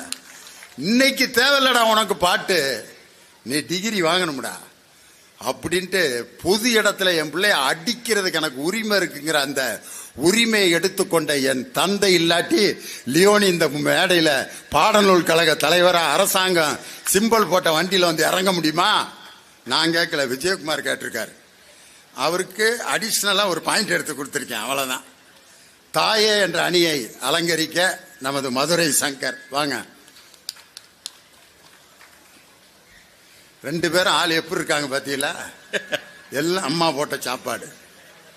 புள்ள எப்படி இழைச்சு போயிருக்க அவங்க அம்மா ஒரு 2-3 வருஷத்துக்கு முன்னாடி. சங்கர் ரொம்ப இழைச்சு போயிட்டாங்க. ஏங்க அவனை நல்லா சாப்பிட வைங்க பட்டிமன்றம். இதுக்கு மேல என்னத்தை இழைக்கிறது? இதுக்கு மேல நான் வாங்கி கொடுத்தா சட்டை டப்புன்னு வெடிச்சிறேன் அப்படின்னா இழைச்சு போயிருக்கான். எவ்வளவு குண்டா இருந்தாலும் அம்மாக்கு மகன் இழைச்சு போன மாதிரி தான் தெரியும். அப்படி இழைச்சு போன மகன் இவர். நல்லதோர் வீணை செய்தே நல்லதோர் வீணை செய்தே அதை நலங்கட புழுதியில் எறிவதுண்டோ சொல்லடி சிவசக்தி, என்னை சுடர்மிகும் அறிவுடன் படைத்து விட்டாய், வல்லமை தாராயோ இந்த மாநிலம் பயனுற வாழ்வதற்கே என்று அந்த பராசக்தியினுடைய பாதம் தொட்டு வணங்கி, உண்மையிலேயே அவையோர் அத்துணை பேரையும் வணங்கி, நடுவர்களே உண்மையிலே ஒரு மிகச்சிறந்த ரசிகர்கள். ஏன்னா நிறைய ஊருக்கு பேச போயிருக்கிறேன் நான். ஒரு 7 நாள் திருவாசகம் பேசுறதுக்காக என்னை கூப்பிட்டுருந்தாங்க. 7 நாள் திருவாசகம் பேசிக்கிட்டு இருந்தேன். 7 நாள் முதல் வரிசையில உட்கார்ந்து இருந்த ஒரு பாட்டியார் போய் திருவாசகம் பேச கூப்பிட்டுருக்காங்கன்னா அந்த கோயில் எப்படிப்பட்ட கோயில்னு இப்ப நான் யோசனை பண்ணி பாக்கிறேன். நடுவுல திருவாசகம் நான் நல்லா பேசுவேன். அப்படியா? நீங்க இன்னொரு மேடையில திருவாசகம் பேச வைக்கிறீங்க, நான் பேசுறேன். கண்டிப்பா நான் கேட்டிருக்கேன் நீ திருவாசகம் பேசினத. 7 நாள் திருவாசகம் பேசிக்கிட்டு இருக்கேன். 7 நாள் முதல் வரிசையில உட்கார்ந்து ஒரு பாட்டி அழுதுகிட்டே இருந்துச்சு. 7வது நாள் எனக்கு போத்தின பொன்னாடை எடுத்துட்டு போய் அந்த பாட்டிக்கு போத்திட்டு சொன்னேன். திருவாசகத்துக்கு உருகார் ஒரு வாசகத்துக்கு உருகார் சொல்லியிருக்காங்களே, அந்த அளவுக்கு அழகாவா பாட்டி நான் திருவாசகம் பேசினேன், அதை கேட்டு நீ அழுதன்னே. அதுக்கு அந்த பாட்டி சொல்லுச்சு, அதெல்லாம் ஒண்ணும்லடா, நான் ஆசையா வளர்த்த ஆடு ஒண்ணு செத்து போச்சுன்னுச்சு. ஆடு செத்து போனா வாங்கிக்கலாம், அதுக்கு ஏன் அழுகிறேன்னு. நீ 7 நாளும் திருவாசகம் பேசும்போது உன் வாயோட தாடை அசைஞ்சது என் ஆட்டோட தாடை அசைஞ்ச மாதிரியே இருந்துச்சு, அதை நினைச்சு நான் அழுதேன்னு. அந்த மாதிரி நம்ம மேடையில வேற ஏதாவது பேசிக்கிட்டு இருப்போம், கீழே வேற ஏதாவது நடந்துகிட்டு இருக்கு. அது மாதிரியான ரசிகர் எல்லாம் கடந்து உண்மையிலேயே ஒரு மதுரை மண்ணினுடைய ரசிகர்களை சந்திக்கிற தைரியத்தோடு இந்த மேடையில நிற்கிறேன். மிகச்சிறந்த ரசிகர்கள். ஏன்னா உண்மையிலேயே நிறைய நாடுகள்ல எங்க நடுவரோட சேர்ந்து நானும் ஒரு 14-15 நாடுகள்ல பேசியிருக்கிறேன். இந்தியாவில் இருக்கிற எல்லா மாநிலங்கள்லையும் பேசியிருக்கிறேன். ஒரு 8 வருடமா எங்க நடுவரோடு ஒரு 2000 மேடை பேசியிருக்கிறேன். ஆனா எத்தனை 1000 மேடைகள் பேசினான், நான் பிறந்த இந்த மண்ணிலே பேசுகிற மேடை தான் எனக்கு ரொம்ப பெருமையாக இருக்கிறது. ஏனென்று சொன்னால் என் தாயின் மடியிலே அமர்ந்து இருக்கிற அந்த சந்தோஷம் எனக்கு இருக்கு. எங்கேயா வெளிநாட்டுக்கெல்லாம் போனோம்னு சொன்னா நம்ப மாட்டேங்கிறாங்க. சும்மா வாடிப்பட்டியே, கொட்ரோடு, நிலக்கோட்டை, வத்தலக்குண்டு இந்த இங்கிட்டு பேசிட்டு தெரிஞ்சு விட்டு பேங்காக்கு, ஜப்பானு, ஹாங்காங்னு டுபாக்கூர் விடுறாங்க. அமெரிக்காவில் பேசிட்டு இருக்கேன், போட்டோ பாடுறா அப்படின்னு. இதே மாதிரி உனக்கு எத்தனை போட்டோ எடுத்து காட்டுட்டேன். நான் ஜப்பானில் பேசுன மாதிரி இப்போ போட்டோ எடுக்கவான்னா, நான் எங்கேயும் போகலடா, விடுறா. ஏண்டா ஜோசியக்காரங்க தான் பல பேத்துக்கு ஜோசியம் பார்த்த மாதிரி போட்டோ வச்சு ஏமாத்து வாங்கியா என்ன அப்படி நினைச்சிட்டியாடா, நான் எங்கேயும் போகலடான்ட்டேன் நான். அது மாதிரி உண்மையிலேயே ஒரு அருமையான தலைப்பு. அந்த தலைப்பை தர வேண்டிய மண் இதுதான். ஒன்னே ஒண்ணு தெரிஞ்சுக்கணும் அண்ணன் விஜயகுமார் அண்ணன், இந்த மதுரை மண்ணிலே சொக்கநாதனே சொக்கி போய் மீனாட்சிக்கு கட்டுப்பட்டு உட்கார்ந்து இருக்கிற போது உன்னுடைய ஆட்டம் கொஞ்சம் ஓவர் தான். அதை தயவு செஞ்சு நீங்க தெரிஞ்சுக்கணும். அதெல்லாம் மேடையோட சரி. வீட்டில் போய் அவங்க வீட்டுக்காரமா இந்த வந்துட்டேன் எப்படி கொடுத்தாங்க அது இந்த அப்படியே சில்லற காசு உட்பட அள்ளி போட்டுருவாரு. ஆனால் சும்மா இங்க மேடையில போடுற போட்டெல்லாம் வீட்டில் காட்ட முடியுமா? நடுவர்களே, உண்மையிலேயே இது தாய்க்கு மரியாதை தருகிற மண். எல்லா சிவாலயங்களிலும் முதல்ல சிவனை கும்பிட்டு தான் அதுக்கப்புறம் போய் தாயை பார்க்க முடியும். எங்க மதுரையை மட்டும்தான் எங்க ஆத்தா மீனாட்சியை பார்த்துட்டு தான் அப்புறம் போய் சொக்கநாதனை பார்க்க முடியும். அப்பேற்பட்ட மண்ணு. அந்த மண்ணுல வந்து உட்கார்ந்துகிட்டு அடேங்கப்பா, உண்மையிலேயே எனக்கு இந்த தலைப்பும் இந்த மேடையும் ரொம்ப மகிழ்ச்சிக்குரியதுதான். 1000 தான் கவி சொன்னேன், அழகழகா பொய் சொன்னேன், பெத்தவளே உன்னை பத்தி ஒத்த வரி சொல்லலையேன்னு நான் சொல்லி முடிக்கிறதுக்குள்ளேயும் இந்த மேடை முன்னாடி எங்க அம்மா இல்ல. எங்க அம்மா இதே போன வருடத்துக்கு முன்னாடி இங்க பேசுறப்ப இந்த மேடை முன்னாடி உட்கார்ந்து இருந்தாங்க, இன்னைக்கு இல்ல. காத்துல கலந்து இருப்பாங்க, என் காந்த குரலை கேட்டுக்கிட்டு இருப்பாங்கிற நம்பிக்கையில இந்த மேடையில நான் நிக்கிறேன். உண்மையிலே எங்க அண்ணன் விஜயகுமார் வந்து பேசும்போது சொன்னாரு, அப்பானா மிலிட்டரி ரூல் அப்பா கிட்ட இருக்கும், அப்பதான் பிள்ளைய ரொம்ப கண்ட்ரோலா இருப்பாங்க. என்ன மிலிட்டரி ரூல்? நான் ஒன்னே ஒண்ணு கேட்கிறேன், இங்க இருக்கிற எல்லா ஆம்பளையும் நான் உட்பட எல்லாருக்கும் ஒரு கேள்வி. நம்ம பிள்ளைய நம்ம பிறந்ததுக்கு அப்புறம் நம்ம கொஞ்சாம இருந்திருக்கோமா, தூக்காம இருந்திருப்போமா? ஒரே ஒரு கேள்வி கேட்கிறேன் இங்க இருக்கிற எல்லாருக்கும், ஏன் உங்க பிள்ளை ஒரு 10ஆப்பு தாண்டோன்னு ஏன் அவன்கிட்ட பேசுறதே இல்லை? ஏன் பேசுறதே இல்லை? ஒரு 10ஆம் வகுப்பு முடிச்சு அப்படி வேலை வந்துட்டேன்னு வச்சுங்க, அவன்கிட்ட பேசுறதே இல்லை. எந்த தகப்பனும் பேச்சு பூரா அம்மா மூலமா தான் நடக்கும். கூப்பிட்டு சொல்லுவாரு, உன் மகனை சொல்லி வச்சிரு. அவன் கூப்பிட்டு சொல்லுவான், அம்மா உங்க வீட்டுக்காரரை சொல்லி வச்சிரு. அவர் அடிக்கடி 7 லைன்ல கிராஸ் பண்றாரு. ஏன் தெரியுமா 2 பேரும் பேசுறது இல்ல? நீங்க மிலிட்டரி ரூலு, நீங்க ரொம்ப கண்டிப்பு, நான் இப்படி அப்படியே ரொம்ப கெத்தா இருந்தாதான் என் பிள்ளை பயந்து ஒழுங்கா வளருவாங்கறத கிடையாதுயா. உண்மை என்ன தெரியுமா? நீங்க எப்பயுமே சொல்லி சொல்லி கேட்ட பிள்ளை, நீங்க எப்பயுமே சொல்லி சொல்லி பயந்த பிள்ளை 10ஆவதுக்கு அப்புறம் எங்க நீங்க சொன்னா கேட்காம எதிர்த்து பேசிடுவானோ, உங்க கௌரவமோ போயிருமோங்கிறக்கா நீங்க பேசுறது இல்ல, தெரியுமா? ஆனா எந்த ஒரு தாயும் அந்த நினைக்க மாட்டா. இந்த உலகத்துல வெக்கமான சூடு சொரணை எதுவுமே இல்லாம ஒரு ஜீவன் வாழும்னு சொன்னா அது பெத்த தாயை தவிர வேற யாருமே கிடையாதுயா. அவதான் கடைசி வரைக்கும் இந்த பிள்ளை கிட்ட பேசுவா. அந்த பிள்ளை என்ன சொன்னாலும் கேட்பா. அதானே அம்மா? ரொம்ப சாதாரணமா பேசிட்டு போறாரு. அப்பானா நாங்க ரொம்ப கண்டிப்பு. என்ன கண்டிப்பு? நடுவுகளை உண்மையிலேயே நடந்த ஒரு சம்பவம். 2 குழந்தை பிறந்திருக்கு ஒரு தாய்க்கு. 2 குழந்தை, தாய் எவ்வளவு பெரிய விஷயம் பாருங்க. தாய்க்கு 2 குழந்தை பிறந்துருச்சு. பிறந்த 2 குழந்தையில ஒரு குழந்தை இறந்து போச்சு. பச்சை உடம்புக்காரி கண்ணு முழிக்கட்டும்னு 2 குழந்தை பக்கத்துல கிடக்குது. முழிச்சு அந்த பிள்ளைய பார்த்த உடனே என்னோட தூக்கி புதைச்சிருவோம்னு எல்லாரும் சுத்தி நிக்கிறாங்க. அந்த தாய் கண்ணு முழிச்சுட்டா. முழிச்ச உடனே பாக்குறா, ஒரு பிள்ளை அழுகுது, ஒரு பிள்ளை அசையாம இருக்கு. என்னன்னு கேட்டா அந்த பிள்ளை இறந்து போச்சுமான்னு. அவ சொன்னா, நீ என்னையா டாக்டர்? அவ கேட்கிறா, நீ என்னையா டாக்டர்? என் 2 பிள்ளையும் வயிற்றுல பிறக்கிறதுக்கு முன்னாடி கூட உருண்டதை நான் உணர்ந்தவையா, 2மே உசுரோட தான் இருக்கு அப்படின்னா. எங்க அந்த பிள்ளைய தூக்குன்னா, செத்த பிள்ளைய தூக்கி கட்டி புடிச்சு கண்ணீர் விட்டு அழுதா புளியர்னு ஒரு அழுக சத்தம். எல்லாரும் இந்த பிள்ளை அழுகுதோன்னு நினைச்சு கீழே குனிஞ்சு பார்த்தா கட்டி புடிச்சு செத்து போன பிள்ளை அழுதுச்சு. தாய் கட்டி பிடிச்சா ஒரு பிள்ளைக்கு உயிரே வரும்னா நீங்க என்ன நல்லவனா வளர்க்கறதுல அந்த பிள்ளைக்கு என்ன இருக்கு நான் கேட்கிறேன். எவ்வளவு சாதாரணமா பேசிட்டு போறாரு தாய்ங்கிற விஷயத்த. அடேங்க அப்பா, நான் உண்மையிலேயே சொல்லுகிறேன் நடுவர்களே, நான் எங்க நடுவர் சொன்ன மாதிரி நான் எங்க அப்பாவை பார்த்ததே இல்லை. சின்ன வயசுல இருந்து எங்க அம்மா எங்க மாமா அவங்க எல்லாரும் தான் வளர்த்தாங்க. ஒரு பெரிய பர்சனல் மேடையில் சொல்லணுங்கிற அவசியம் என்ன இருக்கு அப்படின்னு கூட நீங்க நினைக்கலாம். ஆனா உண்மையிலேயே சொல்லுகிறேன், ஒருவேளை இந்த கூட்டத்தில் என்னை போல ஒரு சங்கரும் என்ன மாதிரி பிள்ளைகளை எப்படா வளர்க்க போறோம்னு வச்சுக்கிட்டு இருக்க ஒரு லட்சுமி அம்மா உட்கார்ந்து இருந்தா இந்த கதையை கேட்டு நீங்க தைரியமா இருக்கலாங்கிறதுக்காக சொல்றேன். பிள்ளைகளோட எங்க அம்மா வீட்டுக்கு வந்துட்டாங்க. ஒரு பெரிய ஃபயர் ஆக்சிடென்ட் இதே மதுரை ஜிஹெச்ல ஒரு 6 மாசம் வச்சிருந்து ஒரு 10 ஆபரேஷனுக்கு அப்புறம் எங்க அம்மா பொழைச்சு வீட்டுக்கு வர்றாங்க. எனக்கு இன்னமும் ஞாபகம் இருக்கின்றவர்களே, ஒரு தாய் மட்டும்தான் ஒரு பிள்ளைய பயங்கரமா யோசிச்சு அவனை சரி பண்ண முடியும். எனக்கு சைக்கிள் ஓட்டுற பருவம் வந்துருச்சு. நாங்க 5 வயசுக்கு இங்க வந்துட்டோம். ஒரு 8-9 வயசுல சைக்கிள் ஓட்டுற பருவம்.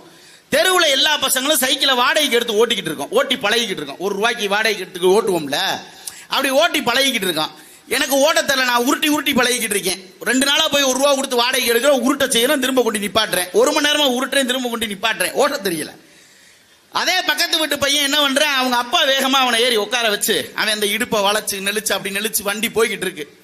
நான் உடனே அவன் என்னை பார்த்து சிரிச்சுட்டேன். நான் போய் எங்க அம்மா கிட்ட சொன்னேன், இங்க பாருமா, அவன் பாரு அவங்க அப்பா இருக்காருன்னு சொல்லி சைக்கிள்ல ஏறி உட்கார்ந்து இடுப்பை வளைச்சு நெளிச்சாலும் அவங்க அப்பா புடிச்சுக்கிறாருங்கிற தைரியத்துல அவன் போய்கிட்டு இருக்கான். என்னோட சிந்தனை இப்ப என்னால அது முடியல. எங்க அம்மாவையும் கூப்பிட முடியாது, எந்திரிச்சு கொஞ்சம் தூரம் கூட நடக்க முடியாது. நான் சொன்னேன், நாளைக்கு பாரு அவன் சைக்கிள் ஓட்டினான்னா அவனை கீழே தள்ளி விட்டுட்டு நான் சிரிக்கல, அப்பதான் இருக்கு அவனுக்கு அப்படின்னு. எங்க அம்மா ஒரு நிமிஷம் யோசிச்சாங்க. எங்க அம்மா கூப்பிட்டு சொன்னாங்க, இங்க வா, உனக்கு சைக்கிள் ஓட்ட தெரியல, நீ எப்படி சைக்கிள் ஓட்டணும்னு தான் தெரிஞ்சுக்கணும். அதை விட்டுட்டு எதிர் வீட்டுக்காரனை எப்படா கீழே தள்ளி உள்ளான்னு நீ தெரிஞ்சுக்கிட்டேன்னா வாழ்க்கையில் இது ரொம்ப தப்பா போயிரும்டா தம்பின்னு சொல்லி நீ முதல்ல போய் சைக்கிளை வாடகைக்கு எடுத்துட்டு வாடான்னு சொன்னாங்க. சரின்னு போய் எடுத்துட்டு வந்தேன். எங்க அம்மா அப்படியே ஒரு கைத்தடியை வச்சு அப்படியே மெதுவா நடந்து வந்து அந்த சைக்கிள் பின்னாடி ஒரு சேரை இதை புடிச்சுக்கிட்டாங்க. இப்ப ஏறி உட்காடுறான்னாங்க. ஏறி உட்காந்துட்டேன். இப்ப சைக்கிள் பெடல் போடணும். பயம். எங்க அம்மா சொன்னாங்க, அம்மா நான் மெதுவா உன் கூடயே வருவேன், நீ சைக்கிளை மெதுவா பெடல் போடுன்னாங்க. நானும் இடுப்பை வளைச்சு நெளிச்சு பெடல்ல போட்டு அப்படியே அந்த தெரு முக்குல போய் நின்று திரும்பி பார்க்கிறேன். சைக்கிளை ஓட்டிட்டேன். திரும்பி பார்த்தா எங்க அம்மா வரல, நின்ற இடத்துலயே தான் நிக்கிறாங்க. என்னோட உள்ளுணர்வு சொல்லுச்சு, எங்க அம்மாவோட கை அந்த சைக்கிள் மேலேயே இருக்குன்னு. நான் அந்த சைக்கிளை ஓட்டி முடிச்சிட்டேன். அதுக்கப்புறம் நான் அந்த பையன் ஓட்டுறதுக்கு முன்னாடியே பெரிய சைக்கிள் எடுத்து கவட்டக்கால் ஓட்டி முடிச்சு முதல்ல ஒரு சொந்தமா சம்பாரிச்சு 2 வீலர் வாங்கி, ஓட்ட தெரியாது சார், 2 வீலர் ஓட்ட தெரியாது, ஒரு ஆசை, புதுசா கொண்டு முழுசா பணம் கட்டி 2 வீலர் எடுத்துட்டு வந்து அதுக்கப்புறம் மெதுவா ஓட்டி எங்க அம்மா உட்கார வச்சு ஓட்டியிருக்கேன். ஏன் தெரியுமா, அப்ப எல்லாம் அந்த ஹேண்ட்பார்ல எங்க அம்மாவோட கை இருக்குங்கிற தைரியத்துல அந்த வண்டியை ஓட்டி பழகிருக்கேன். அதுக்கப்புறம் சொந்தமா கார் வாங்கி அந்த காரையும் ஓட தெரியாது, எக்ஸிகியூட்டிவ் சேல்ஸ் எக்ஸிகியூட்டிவ் கொண்டு வந்து வீட்டில் விட சொல்லி அதுக்கப்புறம் அந்த சொந்தமா புது காரை ஓட்டி பழகி அதுக்கப்புறம் எங்க அம்மா அந்த காரில் ஏற்றி பல நாடுகளுக்கு பல ஊர்களுக்கு சுத்தி இருக்கிறோம். அப்பையும் ஏன் தெரியுமா தைரியமா ஓட்டி பழகினேன். அப்பையும் அந்த சீட்டுக்கு பின்னாடி எங்க அம்மாவோட கை இருக்குங்கிற தைரியம் தான். நடுவர் அவர்களை நான் சொல்லுகிறேன், ஒரு தாய் நினைத்தால் ஒரு பிள்ளையை எப்படி வேண்டுமென்றாலும் மாற்ற முடியும். நீங்க என்னமோ சாதாரண அன்னைக்கு நான் உண்மையிலேயே நினைச்சிருந்தா எதிர் வீட்டுக்காரனை தள்ளி விட்டுட்டு திரும்ப எவனையெல்லாம் தள்ளி விடலான்னு யோசிச்சிருப்பேனே தவிர சொந்தமா கார் வாங்கி எப்படி ஓடலாங்கிற புத்தி எனக்கு வந்திருக்காது. அதை சொல்லி கொடுத்தது என்ன பெத்தவ தானே. நீங்க பிள்ளைய வளர்க்கறதுல அம்மா சாதாரணமான விஷயம் இல்லை. நீங்க ரொம்ப சாதாரணமா பேசுறீங்க. நடுவர்களே, நான் நிறைவாக ஒரே ஒரு செய்தியோடு முடிக்கிறேன். ஒரு பிள்ளை நல்லா வளரணும் அப்படிங்கிறத சிந்திக்கிறது தாயை தவிர இந்த உலகத்தில் வேற எதுவுமே இருக்க முடியாது. எல்லோருக்கும் தெரிந்த ஒரு கதை, ஆனாலும் அது சொல்ல வேண்டிய மேடை இது. சுபதேவனுக்கும் கமலவதி நாச்சியாருக்கும் ரொம்ப காலமா குழந்தை இல்லை. அரசனுக்கும் அரசிக்கும் குழந்தை இல்லை. ரொம்ப வருடங்கள் கழித்து ஒரு குழந்தை தரிக்குது. குழந்தை பிறக்க போற நேரம் வந்துருச்சு. அரசர் ஜோதிஷனை கூப்பிட்டு, எப்பப்பா குழந்தை பிறந்தா நல்லா இருக்கும்? ஜோசியர் சொன்னார், இந்த நாளிகையில் குழந்தை பிறந்தால் உங்கள் பிள்ளை பெரிய சிவபக்தனா வருவான்னு. குழந்தை பிறக்கிற நேரத்தை குறிக்கிறதுக்கு பிறக்க போற நேரம் ஒரு நேரம், ஆனா அதிலிருந்து ஒரு நாளிகை தள்ளி பிறக்கணும்னு ஜோசியம் சொல்லிட்டான். ஒரு நாளிகை என்பது நடுவில் 24 நிமிஷம். ஆனா பிறக்கிற நேரம் ஒரு நேரம். 24 நிமிஷம் தள்ளி பிறந்தா உங்க குழந்தை மிகப்பெரிய சிவபக்தனா இந்த நாட்டில் இருப்பான். 24 நிமிஷத்துக்கு முன்னாடி உங்க குழந்தை பிறந்தா இந்த நாட்டிலேயே மிகப்பெரிய திருடனாக இருப்பான். ஜோசியக்காரன் குறிச்சு கொடுத்துட்டான். ராணி கதர்ரா, பிறக்க போக வேண்டிய நேரம் வந்துருச்சு. கதர்ரா, துடிக்கிறா. பெத்த தாயி பிரசவ வலி, துடிக்குது. சுத்தி எல்லா வேலையாட்களும் நிக்கிறாங்க. ராணி சொன்னா, எல்லாரும் வெளியே போங்க. எல்லாரும் வெளியே போங்க, என்ன மட்டும் தலைகீழா கட்டி தொங்க விட்டுட்டு கதவை சாத்திட்டு எல்லாரும் ஒரு நாளைக்கு வெளியே நில்லுங்கன்னாங்க. வேணான்னு கெஞ்சுறா அந்த வேலைக்காரம்மா. இல்ல வெளியே போ. சரின்னு அந்த அம்மாவை தலைகீழ கட்டி தொங்க விட்டு கமலவதி நாச்சியார 24 நிமிஷம் எல்லாரும் கதவை அடைச்சிட்டு நிக்கிறாங்க. வெளியில நிக்கிற அத்தனை வேலையாட்களும் கண்ணீர் மல்க அழுகிறாங்க. அந்த தாய் ஐயோ அம்மானு கத்துறா. ஒரு நாளிகை முடிஞ்ச உடனே எல்லா வேலையாட்களும் அந்த கதவை உடைச்சுக்கிட்டு போய் அந்த கயரை அவுத்து கீழே விட்ட உடனே டமால் வெளியில ஒரு குழந்தை தப்பி வெளியில வந்துச்சு. அந்த குழந்தைய தொப்புள் கொடி கூட அறுக்காம அந்த தாயோட முகத்துக்கிட்ட கொண்டு போய் நீட்டினாங்க. ரொம்ப நேரம் தலைகீழன்றதுனால பிள்ளைக்கு தலைக்கு ரத்தம் ஏறி கண்ணெல்லாம் சிகப்பா இருந்துச்சு. அந்த கமலவதி நாச்சியார் பார்த்து சொன்னா, கோச்செங்கண்ணனோ என்று சொல்லி முத்தமிட்டு செத்து போனா சார். அந்த கோச்செங்க சோழன் தான் இன்றைக்கு காவேரி நதிக்கரையில் இருக்கிற 76 சிவாலயங்களை கட்டிய மிகப்பெரிய சிவபக்தர். நீங்க சாதாரணமா தாய் நினைக்காதீங்க. நான் தாய் இல்லாமல் வளர்ந்த தகப்பனோடு வளர்ந்த பல பிள்ளைகளை பார்த்திருக்கிறேன். தகப்பன் இல்லாமல் தாய் மட்டும் வளர்த்த பல பிள்ளைகளையும் பார்த்திருக்கிறேன். என் பார்வையிலே மிகப்பெரிய வெற்றியை தொட்டவனெல்லாம் தாய் மட்டும் வளர்த்த பிள்ளைதான், தகப்ப மட்டும் வளர்த்த பிள்ளை இல்லை. ஏன் தெரியுமா சார்? தகப்பனுக்கு எப்பவுமே பாசத்தையும் காட்ட தெரியாது, பக்குவமாகவும் இருக்க தெரியாது. பணம் சம்பாதிக்க மட்டும்தான் தெரியும். பெத்தவளுக்கு மட்டும்தான் தெரியும் இதை எங்க அடிச்சு எப்ப திருத்தணும்னு. யாருக்கும் தெரியாது. நான் ஒன்றை சொல்லுகிறேன் நடுவர்களே, 100 ஆசிரியர்கள் சேர்ந்தால் ஒரு ஞான ஆசிரியருக்கு சமம் என்று சொல்லுகிறார்கள். 100 ஆசிரியர்கள் சேர்ந்தால் ஒரு ஞான ஆசிரியருக்கு சமம் என்று சொல்லுகிறார்கள். 100 ஞான ஆசிரியர்கள் சேர்ந்தால் ஒரு தகப்பனுக்கு சமம் என்று சொல்லுகிறார்கள். 100 ஞான ஆசிரியர்கள் சேர்ந்தால் ஒரு தகப்பனுக்கு சமம் என்று சொல்லுகிறார்கள். 100 தகப்பன் அல்ல, 1,00,000 தகப்பன் சேர்ந்தாலும் ஒரு தாய்க்கு ஈடாக முடியாது என்பதை மட்டும் சொல்லி வாய்ப்பிற்கு நன்றி கூட எழுதுகிறேன். நன்றி, வணக்கம். விலங்குகள்ல கூட தாய் பாசம் தான். கோழி குஞ்சு பொரிச்சிருக்கு பல கலர்ல, வெள்ளை, கருப்பு, செவலை. அந்த அப்பேங்கிறவன் யாருக்காவது தெரியுமா? அந்த குஞ்சுகளுடைய சேவல் யாராவது அதை பத்தி கவலைப்பட்டிருக்கோமா? அந்த குஞ்சுக தான் நம்மளை எவன்டா பெத்தவன் அப்படின்னு கவலைப்பட்டிருக்கா? நிறைய பேர் இருப்பாங்க கோழிக்கு. அதனால அந்த எத்தனை கலர்ல இருக்கோ அத்தனை அப்பா அந்த கோழிக்கு. அதனால ஒரு விலங்குல கூட பாருங்க, அந்த தாயை அரவணைச்சு தான் அந்த குஞ்சுகள் பூரா இருக்கான். அது ரெண்டுக்கும் ஒரு சங்கேத பாசம் இருக்கும் பார்த்தீங்களா? அந்த தாய் கோழிக்கும் அந்த குஞ்சுகளுக்கும் டிக்கி டிக்கி டிக்கிட்டின்னு வருவாங்க. ஒரு அரிசி 2 அரிசி எடுத்து அடி போடும், சண்டை போடாம சாப்பிட்ணும் அப்படின்ட்டு ஒரு ஆர்டரு. அதுகளுக்குள்ள என்னென்ன ஒரு பேச்சுவார்த்தை நடக்கும். அடே அப்பா, கொஞ்சம் வளர்ந்தோன்னா கொத்தி அடிச்சு ஓடு.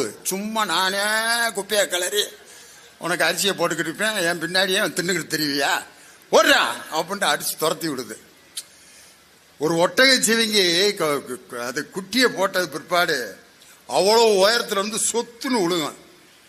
உளுந்தோடனே அதை அப்படியே நக்கி நக்கி கொடுக்க அப்படியே எந்திரிச்சு நிற்கும். எந்திரிச்சு நின்னோன்னா அது என்ன செய்யும் தெரியுமா? அவ்வளவு நிக்க வச்ச தன்னுடைய பிள்ளைய ஓங்கி ஒரு ஒத்த சொன்னா அங்க போய் சொத்துன்னு விழுந்து அதுவா குடுன்னு ஓடும். ஏன்? என்னையவே நீ நம்பி இருக்க முடியாது. சிங்கம், புலி, கரடிலாம் வருவாங்க. இப்படியே புலி மூட்டை மாதிரி படுத்து கிடந்தீங்கன்னா அல்வா மாதிரி தின்ட்டு போயிடுவாங்க.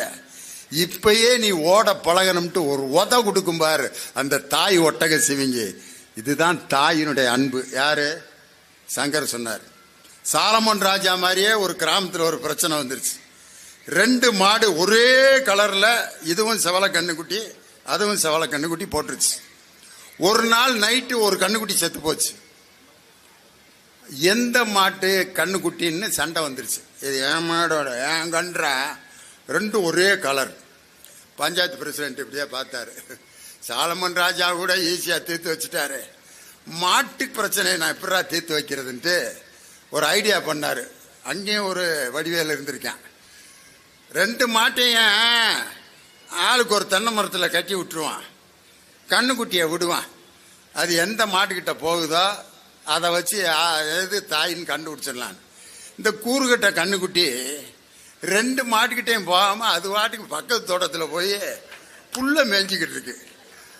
அட லூசு கண்ணுக்குட்டிய, நீ எனக்கு பிரச்சனையை தீர்த்து வைப்பேன்னா புது பிரச்சனையெல்லாம் கொண்டு வந்துக்கிட்டு இருக்கான்ட்டு. அப்பதான் பக்கத்துல அந்த பஞ்சாயத்துக்காரரோட மனைவி சொல்லியிருக்கா, அது உன்னையெல்லாம் நம்பி ஒரு பஞ்சாயத்து கொடுக்குறாங்க பாரு, நான் சொல்றத செய்யா, சொல்லுடி என்ன? கண்ணுக்குட்டியை கட்டி போடு, முதல்ல ஒரு மாட்டை அனுப்பிவிடு. எந்த மாடு கண்ணுக்குட்டியை தேடி ஓடுதோ அந்த மாடு தான் அந்த கண்ணுக்குட்டியோட தாய் அப்படின்னு. கரெக்டா ஒரு மாடு அது வாட்டுக்கு போயிடுச்சு, கண்டிப்பா இது அவங்க அம்மா இல்ல. ஓடி தன்னுடைய கண்ணுக்குட்டி பக்கத்துல நின்னுச்சு பாருங்க, தட் இஸ் ரியல் மதர். தீர்ப்பு சொல்லிட்டான். ஒரு விலங்குக்கு கூட தன் குட்டியின் மீது இருக்கக்கூடிய அந்த பாசம் இருக்கு பார்த்தீங்களா, அது மாதிரி தான் தாய். ஒவ்வொரு அணுவையும் அப்படியே ரசிச்சு ரசிச்சு ரசிச்சு வளர்க்கறது தாய் தானையா. இன்னைக்கு அம்மாங்கிற அந்த வார்த்தை இருக்கு பாருங்க, ஆப்ரேஷன் பண்ணி அறுத்து வழியில இருக்கும்போது அம்மா அம்மான்னு தானே அழுகுறான். எவனாவது அப்பான்னு அழுதுருக்கான் இது வரைக்கும்? எப்ப அப்பா அம்பான்னா ஆப்ரேஷன்லாம் வழியெல்லாம் முடிஞ்ச பிறகு அப்பா அப்படின்னா, வலி தீர்ந்த பிறகு சொல்ற வார்த்தை அப்பா. வலிக்கும் போது அந்த வலியை குறைக்கின்ற வார்த்தை எதுன்னா அதுதான் அம்மா. அதனாலதான் நம்ம அடிமை பெண்ல நம்ம முன்னாள் முதலமைச்சர் அம்மா பாடியிருப்பாங்க ஒரு பாட்டு, அம்மா என்றால் அன்பு, அப்பா என்றால் அறிவு, ஆசான் என்றால் கல்வி, அவரே உலகின் தெய்வம். அன்னையை பிள்ளை, பிள்ளையை அன்னை, அம்மா என்றே அழைப்பதுண்டு. அன்பின் விளக்கம், பண்பின் முழக்கம், அம்மா என்றொரு சொல்லில் உண்டு. 10 திங்கள் மடி சுமப்பாள், பிள்ளை பெற்றதும் துன்பத்தை மறப்பாள், பத்தியம் இருந்து காப்பாள், தன் ரத்தத்தை பாலாக்கி கொடுப்பாள். அப்ப குழந்தையா இருக்கிறது யாரு தெரியுமா? எம்ஜிஆர். மடியில படுத்து ஃபீடிங் பாட்டில் எம்ஜிஆருக்கு பால் ஊட்டுவாங்க அந்த அம்மா. அந்த மாதிரி ஒரு தாய்மை என்பது ஒரு புனிதமானது. அன்பின் விளக்கம், பண்பின் முழக்கம் அம்மா என்று ஒரு சொல்லில் உண்டு. இதுல எங்க அப்பாவுக்கு எங்க மேட்ரே இல்லையா விஜயகுமார். அதுக்கு அடுத்து தன்னுடைய கருத்துக்களை வழங்க வாங்க தேவகோட்டை ராஜன். இன்னும் 3 பேப்பர் எழுதி வச்சிருக்காரு. உனக்கே 9,000 போல இருக்க. நூலகத்தில் வேலை பார்க்கிறன்றதுக்காக இப்படியா 15 பேப்பர் எடுத்துட்டு வந்திருக்காரு.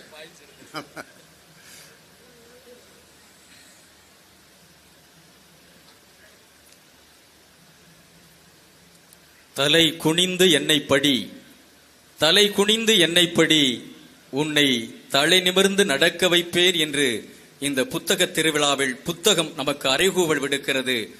அப்படிப்பட்ட அறிவு புதையலாக, அறிவு களஞ்சியமாக இருக்கிற புத்தகத்தை பற்றி நானும் நூலகர் என்பதால் அந்த புத்தகத்தை பற்றி 2 வரிகளை தொட்டு தொடங்கினால் நலமாக இருக்கும் என்கிற நம்பிக்கையோடு. நீதாய வாங்கின காசுக்கு சரியான இடத்துல சரியான பாட்டை புத்தகத்தை பத்தி இந்த மேடையில அவரே எழுதி இசையமைச்சு பாடியிருக்காரு. உண்மையிலே ராஜனுக்கு எல்லாரும் ஒரு கைத்தட்டு கொடுங்க. எங்களுக்கு கூட அந்த ஐடியா வரலையா. சூப்பர், பாடு. எழுத்துக்கள் சேர்ந்தது வார்த்தைகளே, வார்த்தைகள் சேர்ந்தது புத்தகமே, புத்தகம் சேர்ந்தது நூலகமே, வாசிப்பு வாழ்க்கையில் அவசியமே.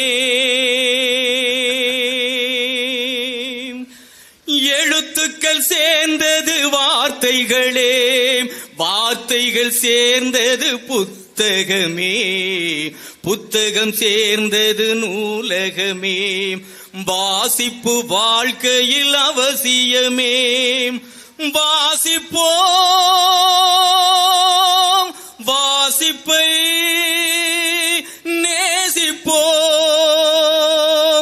எழுத்துக்கள் சேர்ந்தது வார்த்தைகளே, வார்த்தைகள் சேர்ந்தது புத்தகமே, புத்தகம் சேர்ந்தது நூலகமே, வாசிப்பு வாழ்க்கையில் அவசியமே.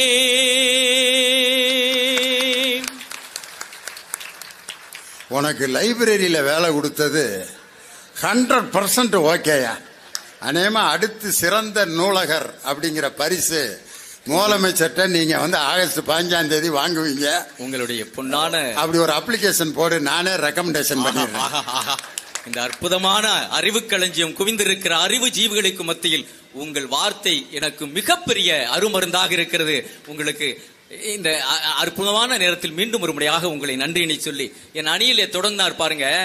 தாயா தாரமா அப்படிங்கிறத விட அப்பாவா அம்மாவான்னு ஒரு கேள்வி கேட்டுங்க. யாரு புள்ள நல்ல புள்ளையா வளர்க்கறது யாரு? அழகா கேட்டாங்க. என் அணியில அணித்தலைவர் அழகா சொன்னார், அம்மா என்றால் அன்பு, அப்பா என்றால் அறிவு. நான் என்ன சொல்றேன், அறிவுங்கிற ஒண்ணு ஒரு மனிதனுக்கு என்னைக்கு வந்துருச்சோ இந்த சமுதாயத்துல நல்லது எது கெட்டது எது அப்படிங்கறத புரிந்து ஆசா பாசம் விட்டு கொடுத்தல் எல்லாம் அவனை வந்து தானாக சென்றடையும். அது எப்போது தெரியுமா? அன்பு மட்டும் அவனை மழுங்கடித்து விடும். அறிவு என்பதை ஊட்டி பாருங்கள், அத்தனையும் அவனுக்கே புலப்படும். அதைத்தான் தந்தை ஸ்தானத்தில் இருந்து ஒரு அப்பா செய்து கொண்டிருக்கிறார். ஆனா நான் பாடின பாட்டை வச்சு எனக்கே ஆப்பு வைக்கிறாரு பாருங்க. அம்மா என்றால் அன்பு, அப்பா என்றால் அறிவுன்னு நடுவர் பாடினாரு. வெறும் அன்பு மட்டும் வச்சுக்கிட்டு சிங்கி அடிச்சுக்கிட்டு இருக்க வேண்டியதுதான். அறிவுன்னு ஒண்ணு இருக்க போய் தான் லியோனிய நடுவரை உட்கார வச்சிருக்காங்க. எல்லாத்து மேலேயும் அன்பா இருந்தா அந்த அப்படியே உட்காந்து எல்லாத்துக்கும் தர்மம் பண்ணிட்டு உட்காந்துரியா அப்படின்னு இருப்பாங்க. என்ன வீட்டுல அம்மா என்ன பண்ணிக்கிட்டு இருக்காங்க? என் அம்மா சொல்லு, என் வீட்டுக்கார் என்ன பண்ணிக்கிட்டு இருக்கா? ஆனா இவ்வளவு காலமும் ரொம்ப அற்புதமா எல்லா வேலையும் பார்த்துக்கிட்டு இருந்தா. கொஞ்ச நாளைக்கு முன்னாடி நான் அந்த ஐயப்பன் கோயிலுக்கு மாலை போட்டிருந்தேன். ஆனா இந்த பெண்களுக்கு இருக்கிற பழி வாங்குற குணம் இருக்குல்ல, ஆனா உண்மையிலே அவங்களுக்கு இப்படி இருக்கவே கூடாதுங்க. நான் ஐயப்பன் கோயிலுக்கு மாலை போட்டிருந்தேங்க. மாலை போட்டிருக்கும் போது என் வீட்டுக்காரி கூப்பிடுவா, வாங்க சாமி, இருங்க சாமி, காப்பி போடவா, டிஃபன் போடவா சாமி, சாமி சாமின்னா. நான் ஐயப்பன் கோயிலுக்கு போயிட்டு வந்து மாலையை கலட்டிட்டேங்க.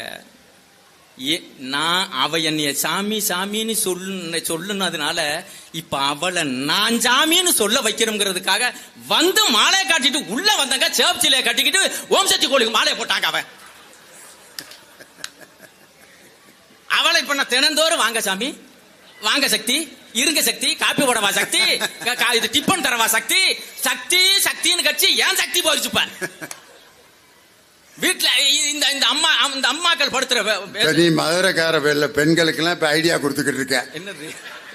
உங்க வீட்டுக்காரர் சாமி சக்தின்னு கூப்பிடணும்னா மாலையை ஒரு 40 நாளைக்கு போட்டு விட்டுருங்க. சிவப்பு சேலையை போட்டு உங்களுக்கு வீட்டுல எப்படி மரியாதை கிடைக்கும்னு பாருங்க.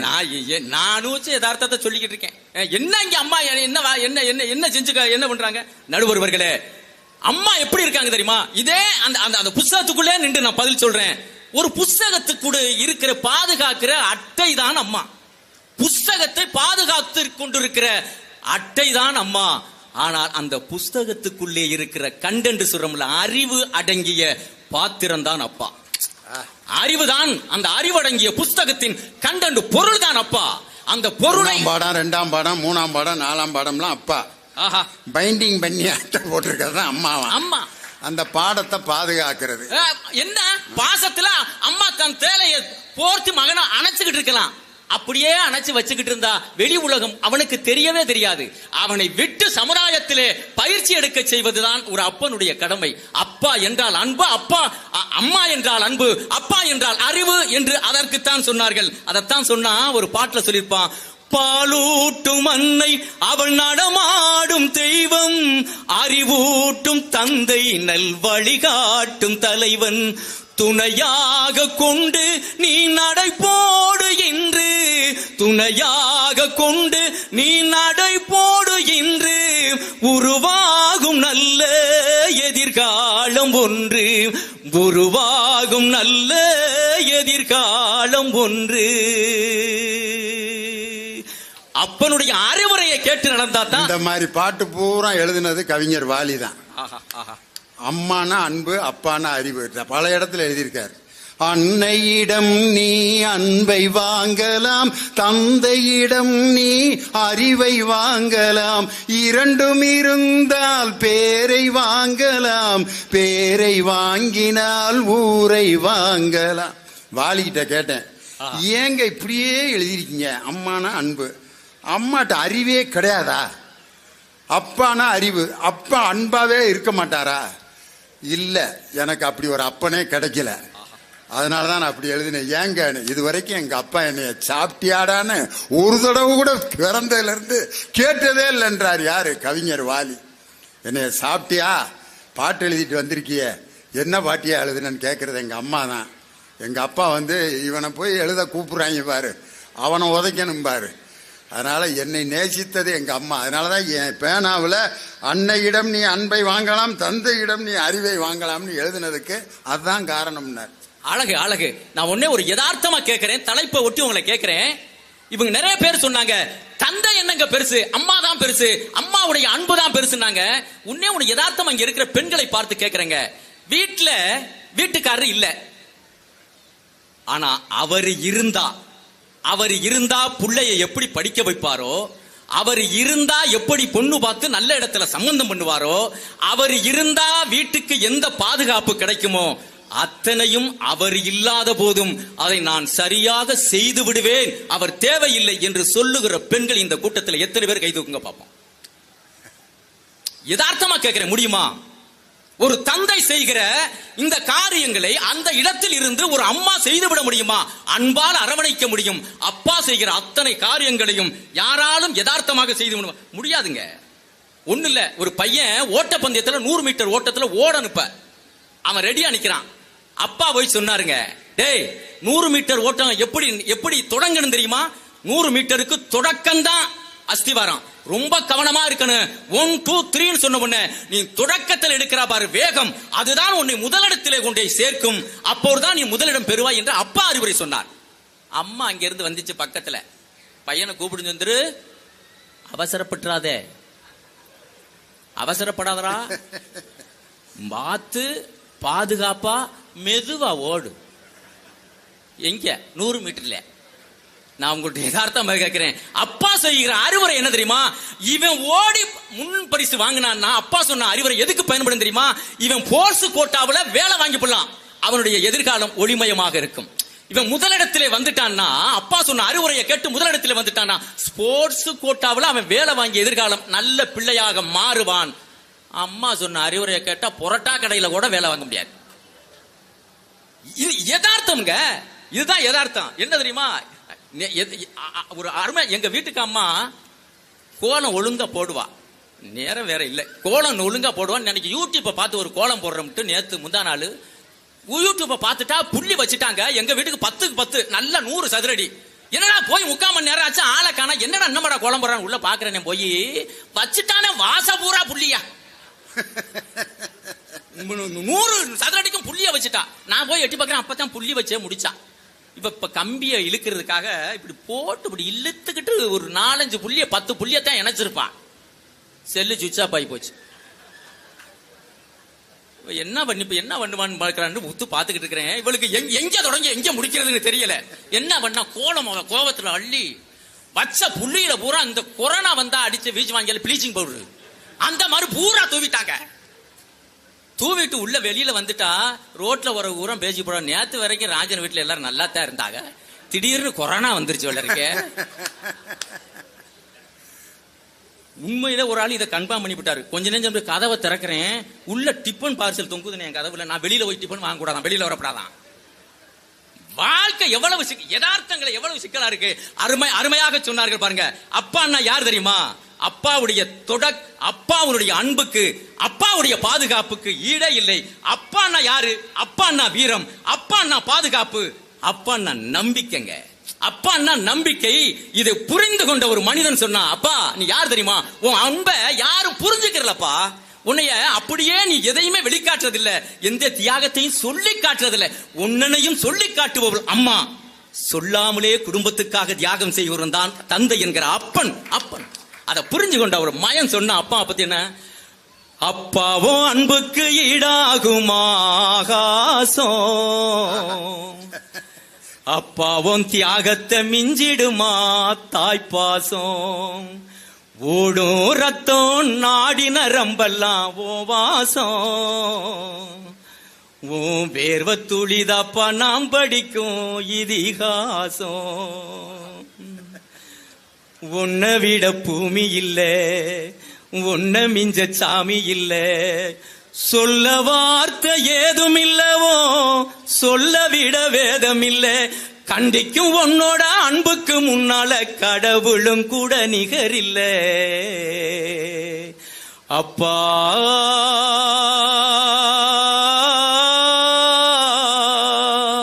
அப்பாவும் அன்புக்கு ஈடாகும் ஆகாசம். அப்பாவும் தியாகத்தை மிஞ்சிடுமா தாய்ப்பாசம்.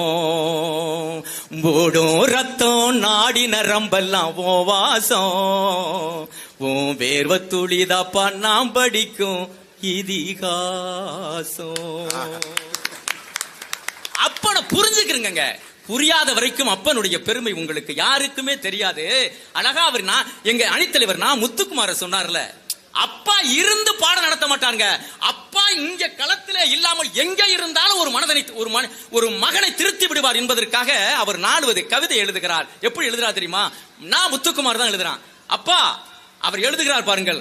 அப்பா சாயலில் உள்ள பெட்டிக்கடைக்காரரிடம், அப்பா சாயலில் உள்ள பெட்டிக்கடைக்காரரிடம் சிகரெட்டு வாங்க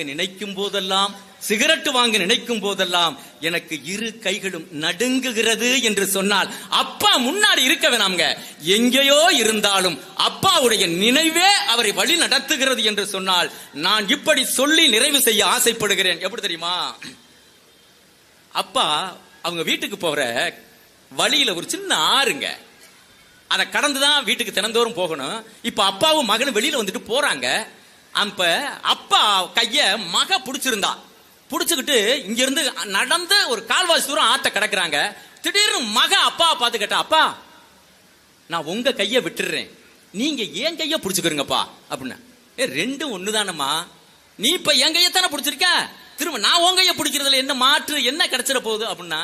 இப்ப அந்த மக சொன்னா பாருங்க, அப்பா ஏன் தெரியுப்பாம்பா என் கைய உங்களை பிடிக்க சொல்றேன், அந்த ஆத்த கடந்து போகும்போது பாருதும் அந்த தண்ணி இழுக்கும்பா, அந்த இழுக்கிற பயத்துல ஒருவேளை பயந்து நான் உங்க கைய விட்டாலும் விட்டுருவேன், என்னை தண்ணி இழுத்துக்கிட்டு போயிருக்கோம். ஆனா நீங்க என் கைய பிடிச்சிருந்தா உசுரே போனாலும் என்னை கரை சேர்த்துருவியப்பா அப்படின்னு அவ சொன்னால்னா, அந்த நம்பிக்கையை புரிந்து கொள்ளுங்கள். அப்பா பத்தி அப்பா கைய புடிச்சுக்கிட்டு போகும்போது எவ்வளவு நம்பிக்கை அவதான் சொன்னா. எப்படின்னா அழகா சொன்னா பாருங்க, அப்பா கைய புடிச்சு நடந்தா தெரு அழகாக மாறும். அவர் ஆசைப்பட்டு கொஞ்சும் போது அவர் மீச முடிக்கீரும். பாக்கத்தாளு கொஞ்சம் அழுக்காக இருப்பாரு, பச்சை புள்ள போலத்தான் எங்கள் அப்பா சிரிப்பாரு. அப்பா கைய புடிச்சு நடந்தா தெரு அழகாக மாறும். அவர் ஆசைப்பட்டு கொஞ்சும் போது அவர் மீச முடிக்கீரும்.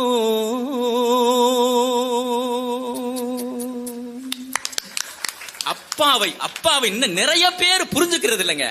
அவர் எதையுமே வெளிப்படையா சொல்றதே இல்லைங்க.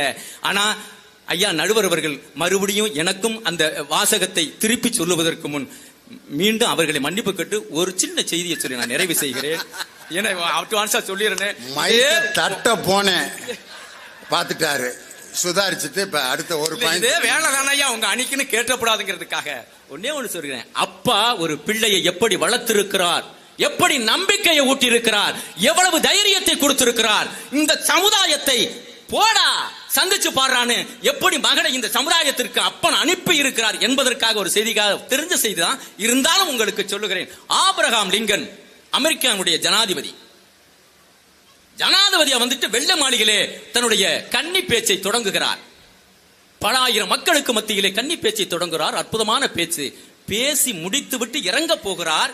ஒரு வெள்ளைக்காரர் பின்னாடி இருந்து எழுந்து சொன்னார், ஆபிரகாம் லிங்கன், நீங்கள் அமெரிக்காவினுடைய ஜனாதிபதி, அற்புதமான உரை, உங்களுடைய பேச்சு நானும் ரசித்தேன்.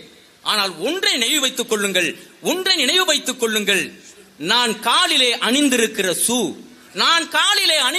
ஷூ உங்க அப்பா தைத்து கொடுத்தது என்று ஆபிரகாம் லிங்கனை பார்த்து சொன்னார். இவர் என்ன சொல்ல வருகிறார் தெரியுமா? டேய், நீ அமெரிக்காவுக்கு அதிபதியா இருக்கலாம்டா, அதிபரா இருக்கலாம், ஆனா நீ யார் தெரியுமா?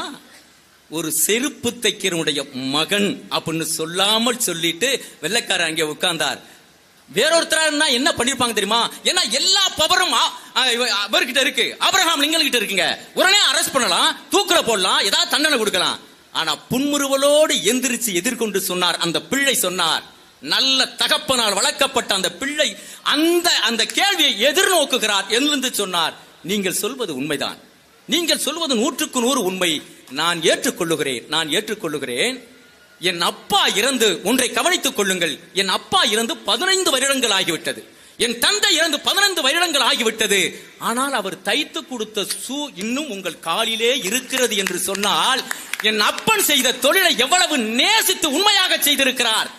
அப்படி என்று ஆபிரகாம் லிங்கன் சொன்னான். சொல்லிவிட்டு இன்னும் ஒன்றையும் சொன்னான், என் அப்பா தைத்து கொடுத்த இந்த செருப்பு ஷூ கண்டிப்பாக பழுது வராது. ஒருவேளை பழுது வந்தால் அந்த செருப்பை ஷூவை என்னிடம் கொண்டு வாருங்கள். ஏன் தெரியுமா? என் அப்பா செருப்பு தைக்கவும் சொல்லிக் கொடுத்திருக்கிறார். இந்த தேசத்தை ஆள்வது எப்படி என்றும் என் அப்பா சொல்லிக் கொடுத்திருக்கிறார்.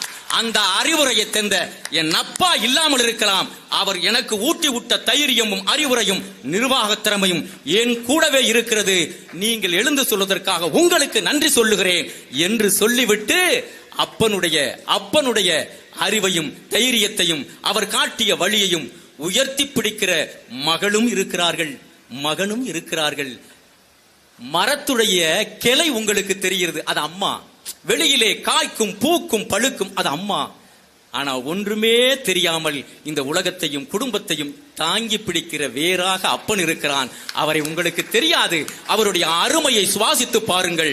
அதுதான் நிச்சயமாக சமுதாயத்திற்கும் ஒரு நல்ல பிள்ளையை இந்த சமுதாயத்திற்கு தர கண்டிப்பாக அப்பாவுடைய சப்போர்ட்டும் அறிவுரையும் தான் தேவைப்படும் என்று சொல்லி தந்த வாய்ப்புக்கு நன்றி கூறி பிரியா விடைபெறுகிறேன். அன்புடன் ராஜன். தேவகோட்டை ராஜன் பட்டிமன்றத்தை இப்ப பாட்டனி தாவரவியல் பட்டிமன்றமா மாத்தி விட்டார்.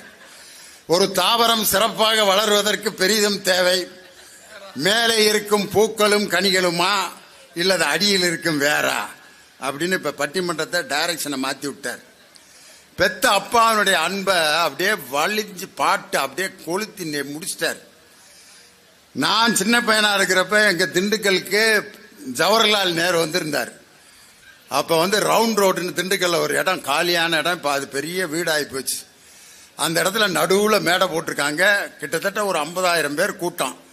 இந்தியாவின் பிரதமர் வந்திருக்காருன்னா எவ்வளவு கூட்டம்னு பார்த்துருக்கேன். அப்ப வந்தப்ப எங்க அம்மா அந்த கூட்டத்துக்கு போயிட்டு வர்றேன் அப்படின்னு எங்க அம்மாட்ட சொல்றாரு, அங்கெல்லாம் போகாதீங்க, சின்ன பையலை கூட்டிட்டு போய் எங்கிட்ட காணா போயிட்டான்னா போடி அப்படின்னு என்னைய மட்டும் எங்க அப்பா கூட்டு போய் மேடை கிட்டத்தட்ட ஒரு 1/2 கிலோமீட்டர் தள்ளி மேடை வளர்த்தியா ஒருத்தர் இது வரைக்கும் சட்டை போட்டு அப்படியே வர்றாரு. அந்த வர்றாருல அவர் தாண்டா பெருந்தலைவர் காமராஜ். எங்க அப்பாட்ட அவர் தானா, அவர் முதலமைச்சராப்பா அப்படின்னு. ஆமாடா அப்படின்னு செக்க செவேன் ரோஸ் கலர்ல ஒரு வெள்ளை தொப்பி போட்டு ஒருத்தர் நடுவில் கும்பிடுறாரு. அவர் தாண்டா இந்தியாவோட பிரதமர் ஜவஹர்லால் நேரு. அங்க பாரு அப்படின்னு பளபளன்னு ரோஸ் கலர்ல அந்த மின்னுது அந்த வெள்ளை டியூப் லைட்ல. அப்புறம் எல்லாம் மீட்டிங் முடிஞ்ச பிற்பாடு நேருக்கு போட்ட மாலையெல்லாம் ஒரு டிராக்டர்ல பின்னால இருக்க டிராலியில அந்த மாலை மேல நேரு ஸ்டூல்ல உட்காந்துக்கிட்டு ஒவ்வொரு மாலையா அப்படியே தூக்கி போட்டுக்கிட்டே வர்றாரு. அப்ப எங்க அப்பா எப்பா நேரு கீழே இறங்கிட்டாரு, எங்க போயிருக்காருன்னு தெரியலப்பா அப்படின்னா கீழே நின்றுட்டு இருந்த என்னைய எங்க அப்பா தோல்ல தூக்கி வச்சுட்டு அந்த இதுல வர்றாரு படுறா லாரியில பின்னால டிராலியில உட்காந்து எல்லாத்துக்கும் பூவை தூக்கி போட்டு வர்றாருன்ட்டு அந்த மாலையை தூக்கி போட்டுக்கிட்டே வர்றாரு. எங்க அப்பா அந்த மாலையை எப்படியாவது என் பிள்ளை கழுத்துல ஒழுகட்டும்ட்டு அப்படியே இந்த கரகாட்டக்காரங்க ஆடுவாங்க பார்த்தீங்களா, அந்த இது பானை உழுகாம இங்கிட்டு அங்கிட்டு அது மாதிரி இங்கிட்டு போறாரு அங்கிட்டு போறாரு, ஒரு மாலை அங்கிட்டு போகுது. அப்புறம் எப்படியோ தள்ளிட்டு போய் ஒரு கூட்டத்தில் நின்று ஒரு மாலை அப்படியே சத்துன்னு என் கழுத்துல விழுந்துச்சு.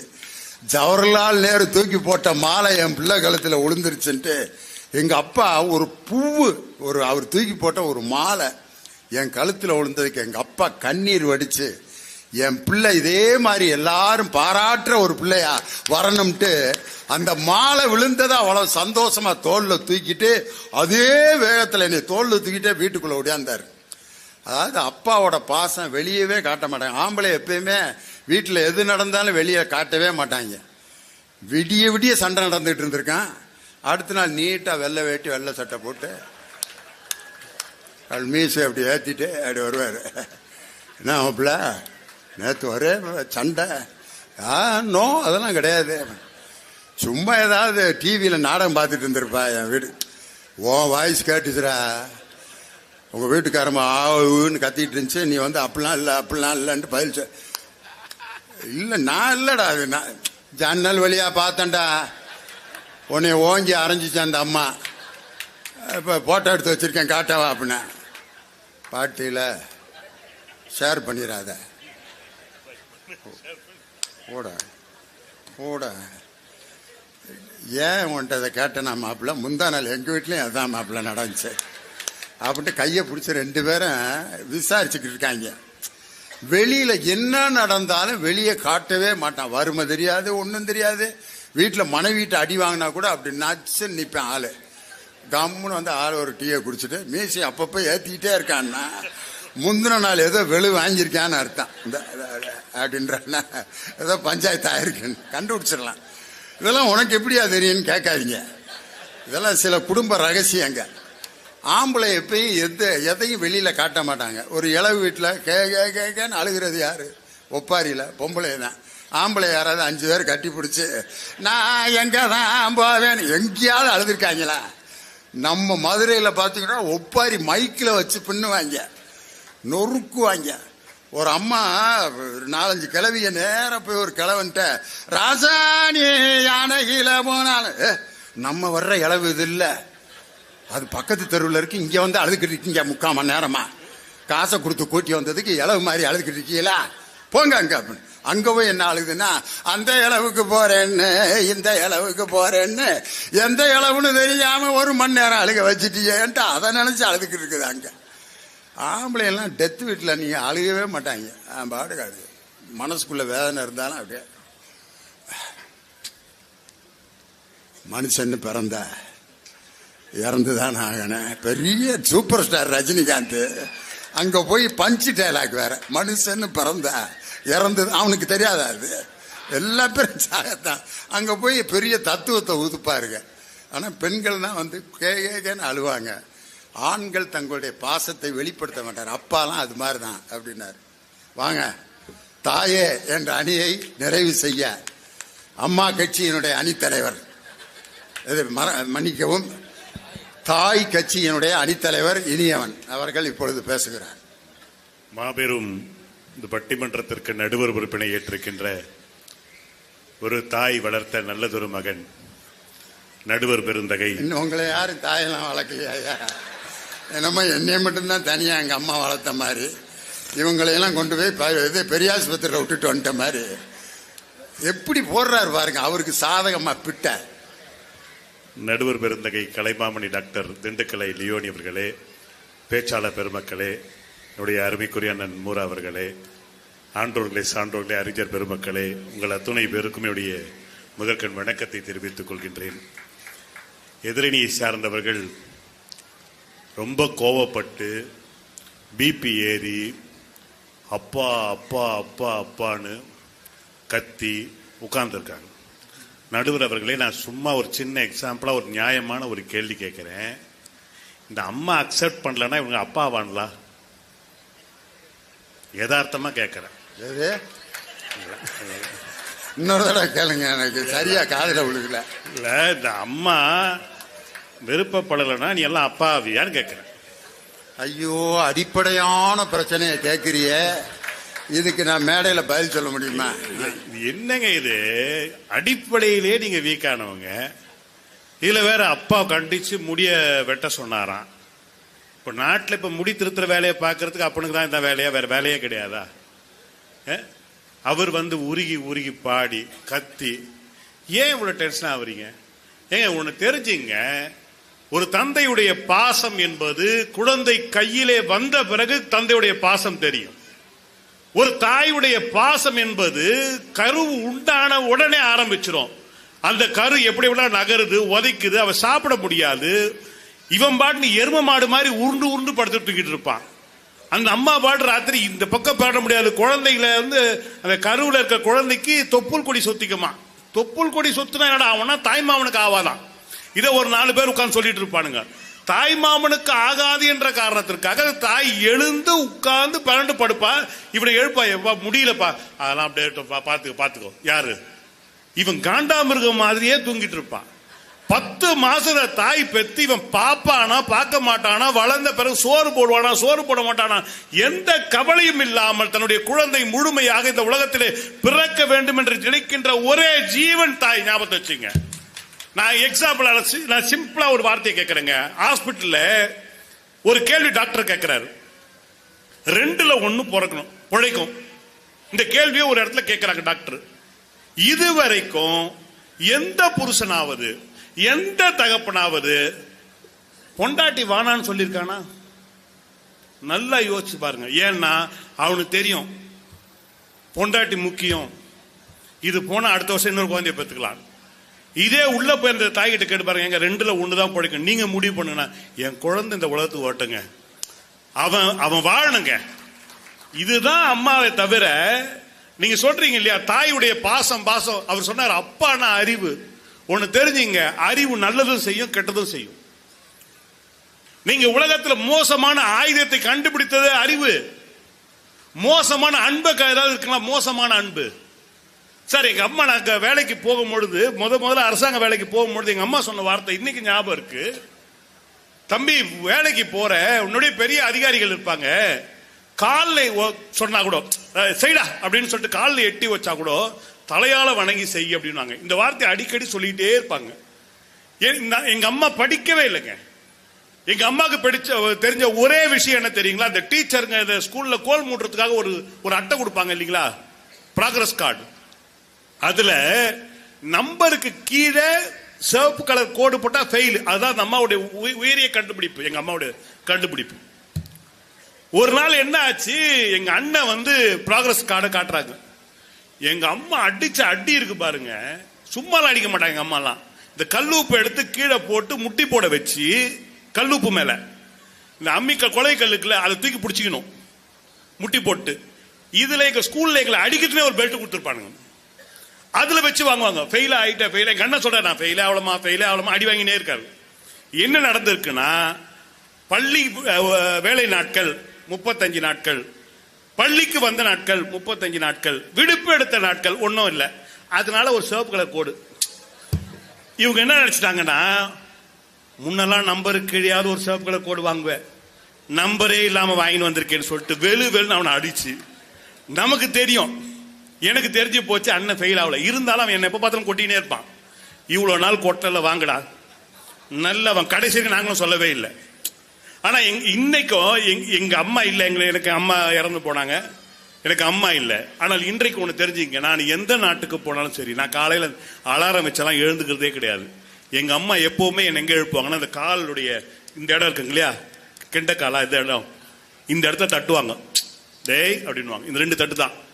இன்றைக்கும் நான் தூங்கி கொண்டிருந்தால் எங்காவது போனோம்னா காலையில் எங்க அம்மாவுடைய தட்டுறது தொடும், தெரியும் எனக்கு.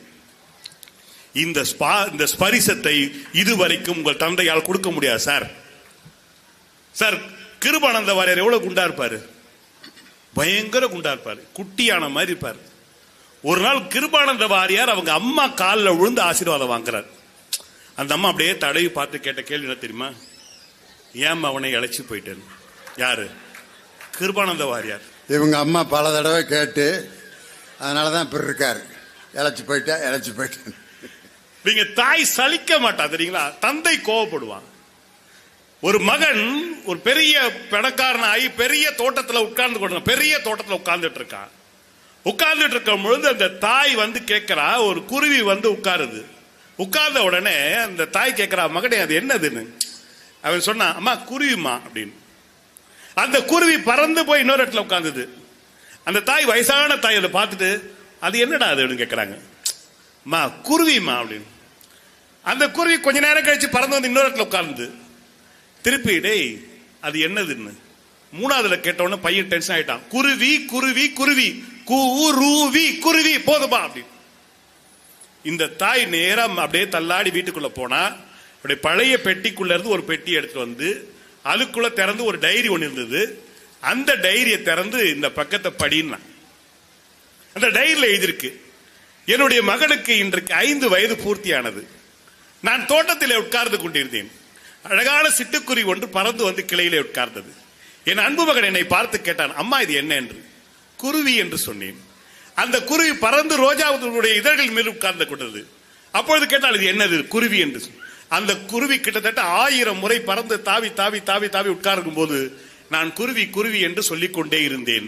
1000 முறை என்னை என் மகன் கேட்கின்ற போது சலிக்காமல் பதில் சொல்லிக் கொண்டே இருந்தேன் என்று அந்த கடிதத்தை படிக்கின்ற போது அந்த பையன் அழ ஆரம்பிச்சிட்டான். நீங்க உங்களுடைய வளர்ப்பு என்பது பெருசா கண்டிப்பு இல்ல, சமூகத்தோடு ஒட்டி வாழக்கூடிய பக்குவத்தை இன்றைக்கு பிள்ளைகளுக்கு நீங்கள் கொடுக்கல. இன்றைக்கு இருக்கின்ற பிள்ளைகள் தங்களுடைய பிள்ளைகள் அப்பாக்களுக்கோ அம்மாக்களுக்கோ இல்ல இந்த சமூகத்தில் யாராவது ஒருத்தர், நான் ஒண்ணு சொல்றேன், நான் பட்ட அனுபவத்தை சொல்றேன். என்னுடைய பருவ வயசுல நான் பள்ளிக்கூடம் கல்லூரி படிக்கின்ற காலத்துல என்னோட பருவ வயசுல அன்றைக்கு கவர்ச்சி நடிகைகள் எல்லாம் பாத்தீங்கன்னா சிலுக்கு சுமிதாவும் அனுராதாவும் தான். சரிதான் நடுவர்களே, அனுராதா தான். இந்த மாதிரி கேள்வி எல்லாம் என்கிட்ட கேளு. அமெரிக்கா என்னைக்கு சுதந்திரம் வாங்கிச்சுங்கிறதெல்லாம் வேற யார்ட்டையாவது கேளு. நம்ம காலத்துல நிறைய அந்த டான்ஸ் எல்லாம் ஆனது அனுராதாவா, அப்புறம் யாரு? சிலுக்கு சுமிதா. சிலுக்கு சுமிதா. இந்த சிலுக்கு சுமிதாவுடைய படமும் அனுராதாவுடைய படமும் அன்றைக்கு தியேட்டர்ல ஓடும்போது போஸ்டர் ஒட்டிருக்கும். பருவ வயதில் இருக்கின்ற ஒரு பையன் நான் கல்லூரியிலேயோ பள்ளிக்கூடத்தை தாண்டி போகின்ற பொழுது வழியில என்னை அறியாமலுடைய வயது அந்த போஸ்டரை பார்க்க தோணும். ஆனால் என்னுடைய வளர்ப்பு என்பது பார்க்காதன்னு சொல்லும். ஆனால் வயசு பார்க்க சொல்லும்.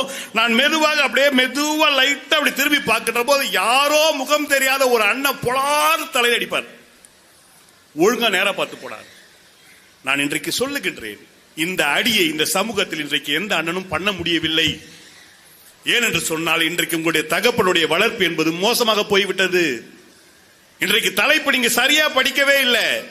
ஒரு குழந்தை வளர்ப்பதிலே சிறந்த வளர்ப்பிலே துணை நிற்பவர்கள் என்று சொல்லியிருக்காங்க, தவிர வளர்க்கிறதுன்னு சொல்லல. அப்பாக்கள் நீங்கள் வளர்க்க முடியல, அப்பாக்கள் இன்றைக்கு கேள்வி கேட்க முடியல. நான் யதார்த்தமாக ஒரு ஆராய்ச்சி, ஒரு கட்டுரை நான் சொல்றேன். ஐரோப்பால 2 தோட்டத்தை வளர்த்தாங்க, 2 ரோஜா தோட்டத்தை. ஒரு தோட்டத்தை அந்த தோட்டக்காரரிடம் சொன்னாங்க, இதே ஒரே அளவு மண் போடு, ஒரே அளவு உரம் போடு, ஒரே அளவு தண்ணி ஊத்து, ஆனால் இந்த தோட்டத்துக்குள்ளே போகின்ற போது அன்பாக பேசு.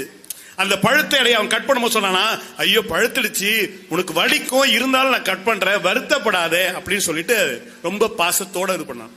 அடுத்த தோட்டத்தில் என்டையரே அவன் மாறிட்டு உள்ள போகும்போது, சே என்ன முள்ளெல்லாம் குத்துது, இதுக்காக தண்ணி வேற ஊத்தணும், அதே அளவு ஊத்திருக்கான், அதே அளவு உரம் போட்டிருக்கான், அதே அளவு வெளிச்சம் கிடைச்சிருக்கு. எல்லாம் கிடைத்த பிறகு ஆராய்ச்சியின் முடிவிலே வருகிறது, எந்த தோட்டத்தில் அன்பு அதிகமாக காட்டப்பட்டதோ அந்த தோட்டம் அதிகமாக பூத்து இருக்கிறது என்று ஐரோப்பாவில் நடந்த ஆராய்ச்சி சொல்லுகின்ற பொழுது பாவம் அந்த 2 பேருக்கு தெரியவில்லை என்று வருத்தத்தோடு சொல்கின்றேன். ஒன்றை சொல்லி நிறைவு செய்கின்றேன் நண்பர்களே. நபிகள் நாயகத்திடம் போய் கேட்கிறார்கள், சொர்க்கம் எங்கே இருக்கிறது? அவர் எங்க என்ன சொல்லியிருக்கணும்? சொர்க்கம் என்பது கடவுள் எங்கே இருக்கிறாரோ அங்கதான் சொர்க்கம், அதான உண்மை. அவர் சொல்லியிருக்கணும், அல்லாஹ் எங்கே இருக்கிறாரோ அங்கேதான் சொர்க்கம் இருக்கிறது, சொர்க்கத்திலே தான் அல்லாஹ் இருக்கிறார், எனவே அல்லாஹ் இருக்கின்ற இடம் சொர்க்கம், இப்படித்தானே சொல்லியிருக்கணும். ஆனால் நபிகள் நாயகம் சொன்ன வார்த்தை என்ன தெரியுமா? சொர்க்கம் என்பது உன்னுடைய தாயின் காலடியிலே தான் சொர்க்கம் இருக்கிறது என்று நபிகள் நாயகம் சொல்லுகின்றார். மகாத்மா காந்தியிடம் ஒரு வார்த்தை சொன்னார், உலகத்திலே எவனாலும் தண்டிக்கப்படலாம், உன்னை மன்னிக்க கூடிய ஒரே நீதிமன்றம் எது என்று சொன்னால் தாய் தானே தவிர, தாயால் தான் திருத்த முடியும், தாயால் தான் நல்ல குடிமகன். நீங்கள் உங்களால் உங்கள் தந்தையோட வளர்ப்பில் பெரிய வீரனை உருவாக்கலாம், நல்ல மனிதனை உருவாக்க முடியாது. இந்த சமூகம் இன்றைக்கு 2024 இந்த நூற்றாண்டிலே வீரனை தேடுவதில்லை, நல்ல மனிதர்களை தேடுகிறது. அது தாயுடைய வளர்ப்பினால் தான் நடைபெறும் என்று கூறி வாய்ப்பளித்த நல்ல உள்ளங்களுக்கு நன்றி பாராட்டி விடைபெறுகிறேன். நன்றி, வணக்கம். தீர்ப்பு சொல்லணும். நான் உண்மையிலேயே ஒரு 5-6 பேர் எந்திரிப்பீங்க, அதை வச்சு எந்திரிச்சிட்டாங்க அப்படின்ட்டு நம்ம ஜேஆர் கோஆபரேட்டிவ் சார்கிட்ட, சார் கிளம்பிட்டாங்க சார், முடிச்சிடுறேன் சார் அப்படின்னு சொல்லாம்ட்டு இருந்தேன். ஆனால் ஒருத்தர் கூட எந்திரிச்சு போகவே இல்லை. எனக்கு உண்மையிலே இப்படி ஒரு ரசிகர்கள் கிடைச்சதுக்கு உண்மையிலே இன்னைக்கு நான் கொடுத்து வச்சிருக்கணும். அதனால பார்த்தீங்கன்னா ஒரு 5-6 பேர் பட்டிமன்றமே இப்போ நம்ம எப்படி மாற்றிட்டோம்னா, ரசனையில் விஞ்சியது திண்டுக்கல்லா மதுரையா அப்படிங்கிற பட்டிமன்றத்தில் உங்களை தவறாக கணக்கு போட்ட திண்டுக்கல் தோல்வி அடைஞ்சிருச்சு. வெற்றி எங்கள் ரசிக பெருமக்கள், மதுரைக்கு தான் வெற்றி இன்னைக்கு. அதனால தான் நான் எங்க போனாலும் நான் எவ்வளவு நேரம் பேசுறதுன்னு கேட்டுருவேன். ஒரு ஊர்ல போய் கேட்டேன், ஐயா நாங்க எவ்வளவு நேரம் பட்டிமன்றம் நடத்துறது? ஊர் தலைவர் வந்தாரு, நீங்க எவ்வளவு நேரம் வேணாலும் நடத்துங்க லியோனி, நாங்க 15 நிமிஷத்துக்கு மேல உட்காந்துருக்க மாட்டோம். அப்படின்ட்டு அதுக்கு ஏன்டா திண்டுக்கல்ல இருந்து கூட்டி வந்தீங்க? ஊர் முழுவதும் ஸ்பீக்கர் கட்டியிருக்கோம்யா, எல்லாம் வீட்டில் படுத்துக்கிட்டே காடுக்கு இருப்பாங்க, நீ மேடை போட்டு பேசிட்டு வீட்டுக்கு போ. இவர்கள்லாம் வீட்டில் உட்காந்து படுத்துக்கிட்டே காடுக்கு இருப்பாங்கன்னா நான் வெறும் நாற்காலியை பார்த்து பேசிட்டு கொடுக்குற காசை வாங்கி போய் பிச்சை எடுத்துருக்க மாதிரி சாப்பிட்றத. ஒரு ரசிகனுக்கு, ஒரு கலைஞனுக்கு மேடையில் கொடுக்குற நினைவு பரிசோ கவரில் கொடுக்குற பணமோ ஒரு மகிழ்ச்சியை தரலாம். ஆனால் நிரந்தரமான மகிழ்ச்சி எது என்றால் ரசிகர்களின் சிரிப்பொலியும் கரவொலியும் தான். அது எங்கள் மதுரையில் எங்களுக்கு வஞ்சகம் இல்லாமல் கிடச்சிருக்கு. அதனால தான் மதுரையை பற்றி பாடின பாட்டெலாம் எப்படியப்பட்ட பாட்டுங்கிறீங்க? கவிஞர் வாலி மதுரைன்னு ஒரு பாட்டை தொடங்குவார்.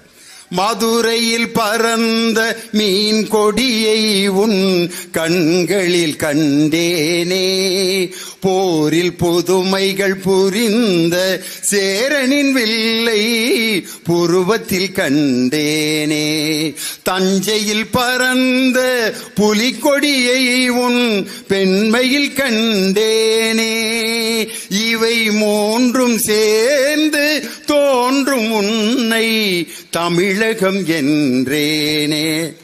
வாலி திருச்சிக்காரர், ஸ்ரீரங்கம். அவர் நினைச்சிருந்தா முதல்ல எந்த ஊர் எழுதியிருக்கலாம்? தஞ்சையில் பறந்த புலிக்கொடின்னு எழுதியிருக்கலாம்ல. ஏங்க மதுரைன்னு ஸ்டார்ட் பண்ணீங்க அப்படின்னது? தமிழ் பிறந்து வளர்ந்த ஊரே இந்த மதுரை தான்.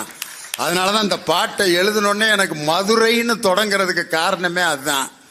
இந்த உதாரணத்தை நீங்க எங்க கத்துக்கிட்டீங்கன்னு கேட்டதுக்கு அவர் சொன்னாரு, எனக்கு வழிகாட்டி இந்த உதாரணத்தை, இந்த உவமையை எனக்கு கற்றுக் கொடுத்தவர் என்னுடைய ஆசான், என்னுடைய அண்ணன் டாக்டர் கலைஞர் அவர்களிடமிருந்து தான் இந்த உவமையை நான் கத்துக்கிட்டேன். பூம்புகார் படத்துல தலைவர் வசனம், கோவலன்னு கண்ணகி முதல் இரவுல, கோவலனா SSR, கண்ணகியா விஜயகுமாரி. கண்ணகி, நீ சோழ நாட்டுக்காரியாச்சு, உன் முகத்தில் பாண்டிய நாடும் சேர நாடும் எப்படி குடிகொண்டன? முதல் இரவுல பேசுற வசனம் ஆயாது.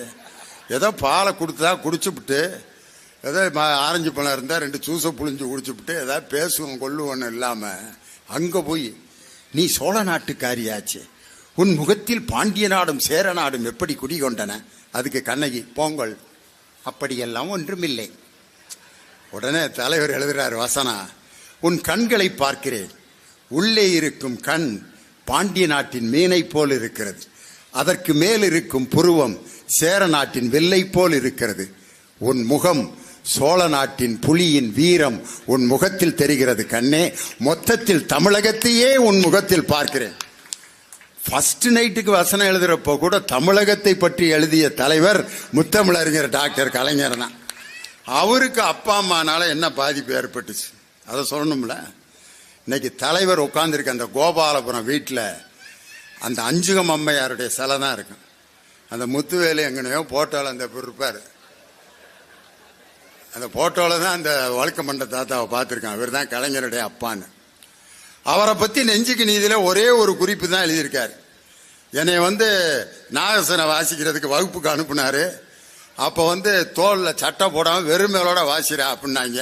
எனக்கு நாகசனம் வேணாம், ஒரு கழுதையும் வேணாம், வெறும் மேலோட நான் உட்காந்து ஒரு கலையை படிக்க வேண்டும் என்ற அவசியம் இல்லை அப்படின்னு சுயமரியாதையோட வெளியே வந்துட்டேன். ஆனா அவங்க அம்மாவை பத்தி என்ன எழுதியிருக்காரு தெரியுமா? அஞ்சுகத்தம்மாவை பத்தி. கலைஞர் வீட்டுக்கு 2 தடவை திருடன் வந்திருக்கான் அவர் குழந்தையா இருந்தப்ப. ஒரு பட்டு வேட்டியில, ஏன்னா 3வது ஆம்பளை பிள்ளை, 2 அக்காக்கு பிறகு 3வது பையன் பிறந்தா இப்படி வளர்ந்துருப்பாரு, யோசனை பண்ணி பாருங்க. பட்டு வேட்டியில தொட்டி கட்டி தொங்க போட்டிருக்காங்க. திருடன் வந்திருக்கான்.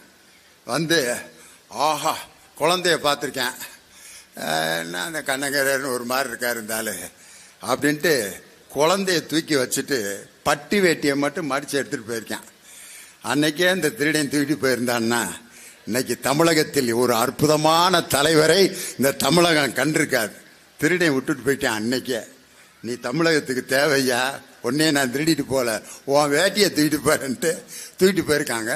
தலைவருக்கு அப்ப நிறைய முடி எடுக்கணும், பக்கத்து ஒரு கோயிலில் வேண்டியிருக்காங்க.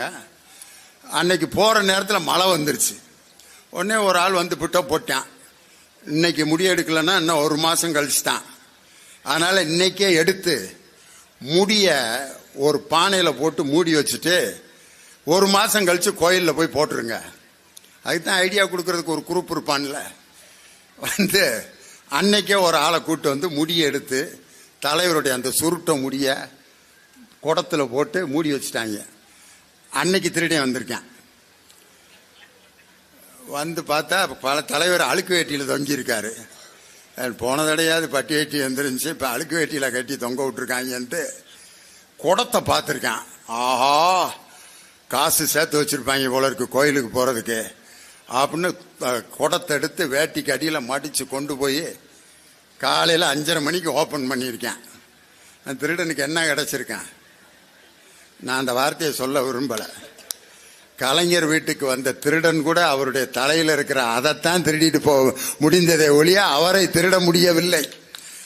இதுக்கு காரணம் என்னுடைய தாய் அஞ்சுகத்தம்மையார் தான் எனக்கு வீரத்தையும், எனக்கு மட்டும் இல்லை, என் நண்பன் எம்ஜிஆர் வீட்டுக்கு வர்றப்ப கூட அந்த அஞ்சுகத்தாய் அம்மா கையில உருண்டை பிடிச்சு எனக்கு என் நண்பன் எம்ஜிஆருக்கும் ஊட்டின அந்த சோத்தை நான் மறக்க மாட்டேன்னு நான் ஏன் பிறந்தேன் அப்படிங்கிற வரலாற்றில் எம்ஜிஆர், மக்கள் திலகம் எம்ஜிஆர் அவர்கள் அஞ்சுகத்தம்மையார்ட்ட வாட்டின சாப்பாட்டை அவர் எழுதியிருக்காருன்னா, தாய்மை என்பது தனது பிள்ளைகளுக்கு மட்டுமல்ல மற்றவர்கள் பிள்ளைகளுக்கும் அன்பை செலுத்தக்கூடிய ஆற்றல் ஒரு தாய்கிட்ட மட்டும்தான் இருக்கு.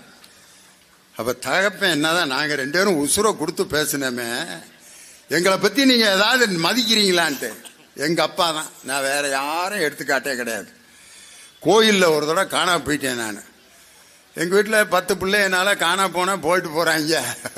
அதான் மீதி 9 இருக்காங்க. இல்ல அப்படிலாம் இல்லை, எங்க அப்பா தேடிட்டு திரியிறாரு. என்ன இருந்தாலும் 10ல் ஒரு பைய அப்படின்ட்டு தேடிட்டு போறாரு. ஊரு கோயில்ல பாட்டு நடந்துகிட்டு இருக்கு, சர்ச்சில் பாட்டு போட்டுக்கிட்டு இருக்காங்க, நல்ல நல்ல பாட்டா.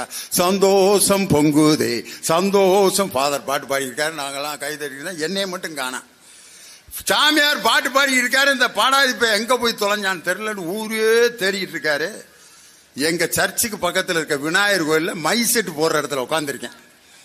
இங்க சர்ச்சில் ஃபாதர் கிறிஸ்டியன் பாட்டு பாடிக்கிட்டு இருக்காரு. நான் போய் முருகன் பாட்டை உட்காந்து கேட்டுக்கிட்டு இருக்கேன். அழகென்ற சொல்லுக்கு முருகா உந்தன் அருளன்றி உலகிலே பொருளேது முருகா.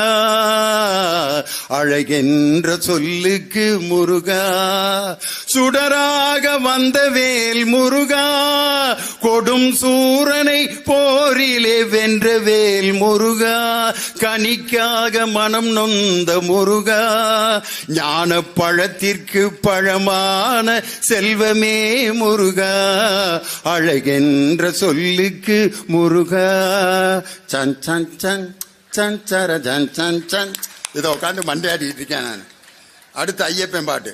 பகவான் சரணம் பகவதி சரணம் சரணம் சரணம் ஐயப்பா, பகவதி சரணம் பகவான் சரணம் சரணம் சரணம் ஐயப்பா, தேக பலந்தா பாட வரந்தா தேக பலந்தா. அதுக்கப்புறம் புரியாத ஒரு பாட்டு போட்டாங்க. பொம்மை பொம்மை தான் தைய தைய தக்க பத்தான் தனக்க தர்ற பத்தன் கர்ற போதர தனக்க தின்னத்தை தாம் தாம் தை நகர்தாம் நக சின்னதாம் தத்தாம். பாட்டு உட்காந்து தலையாட்டிட்டானே, அதை பாட்டை போடனேன், இதை போடனேன், கற்பனை என்றாலும் போடனேன். கற்பனை என்றாலும் சர்ச்சில் பூசை நடந்துகிட்டு இருக்கு.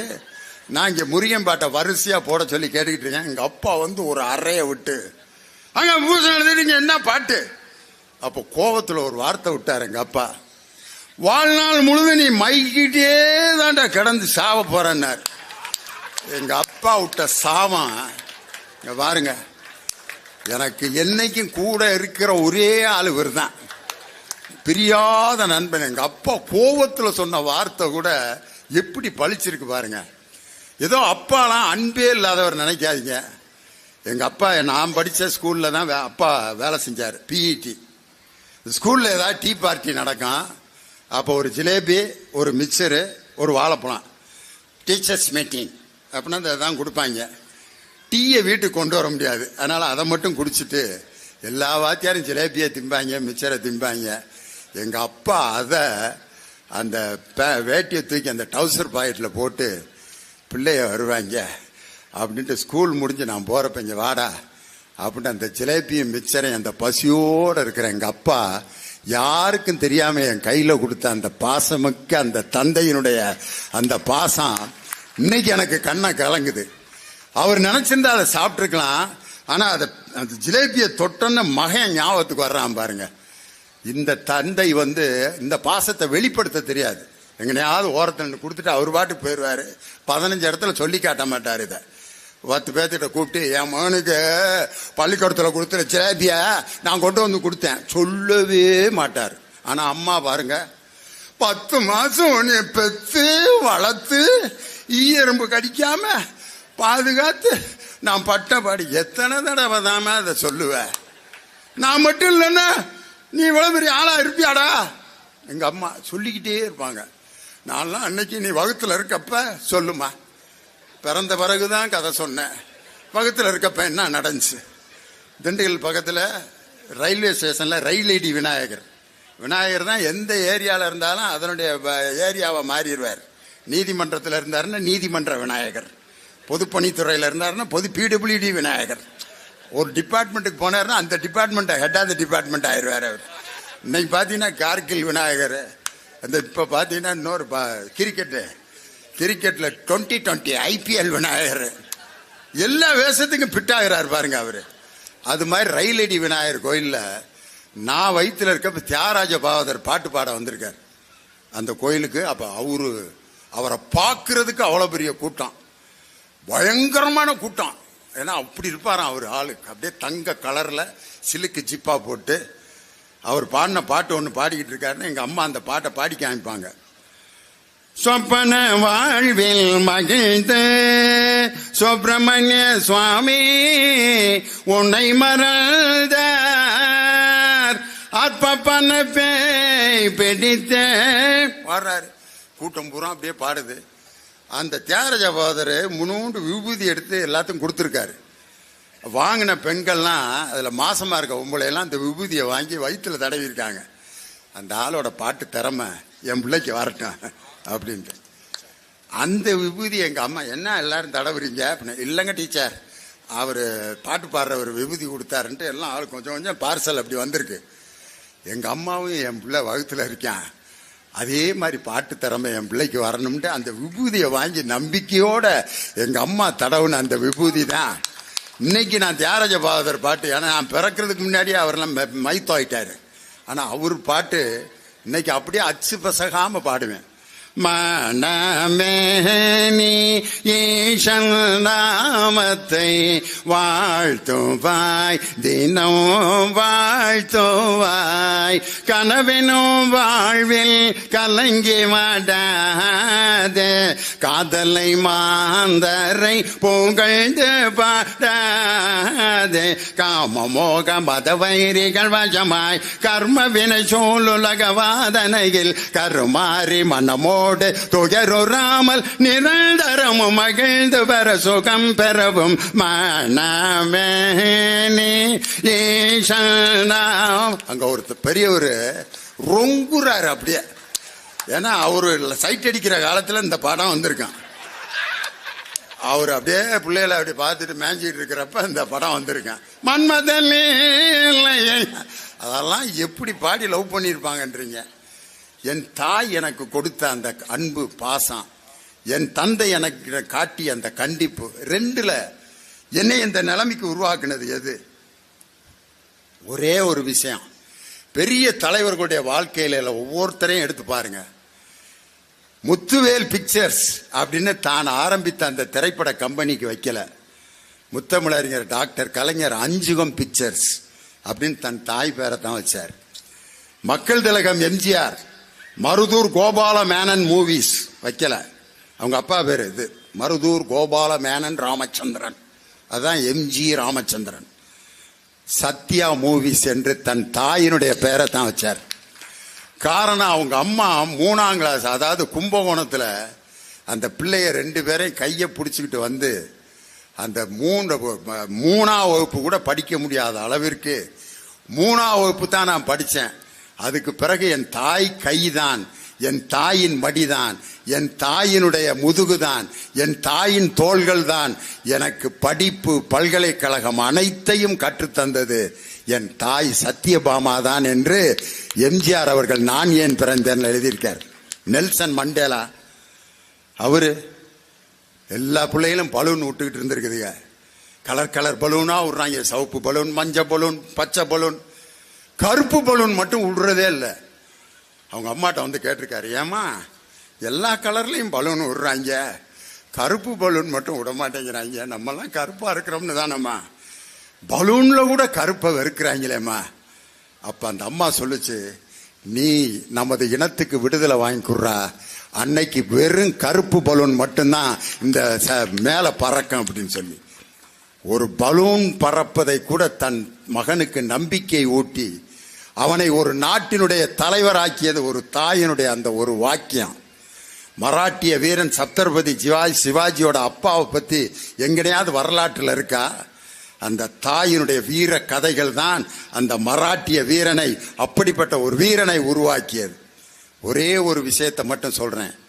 ஒரு தாய் இறந்த பிறகு பிள்ளைகளை வளர்ப்பதற்கு ஒரு தந்தை இன்னொரு பெண்ணை திருமணம் முடிப்பதற்கு தேடிக்கொண்டிருப்பான்.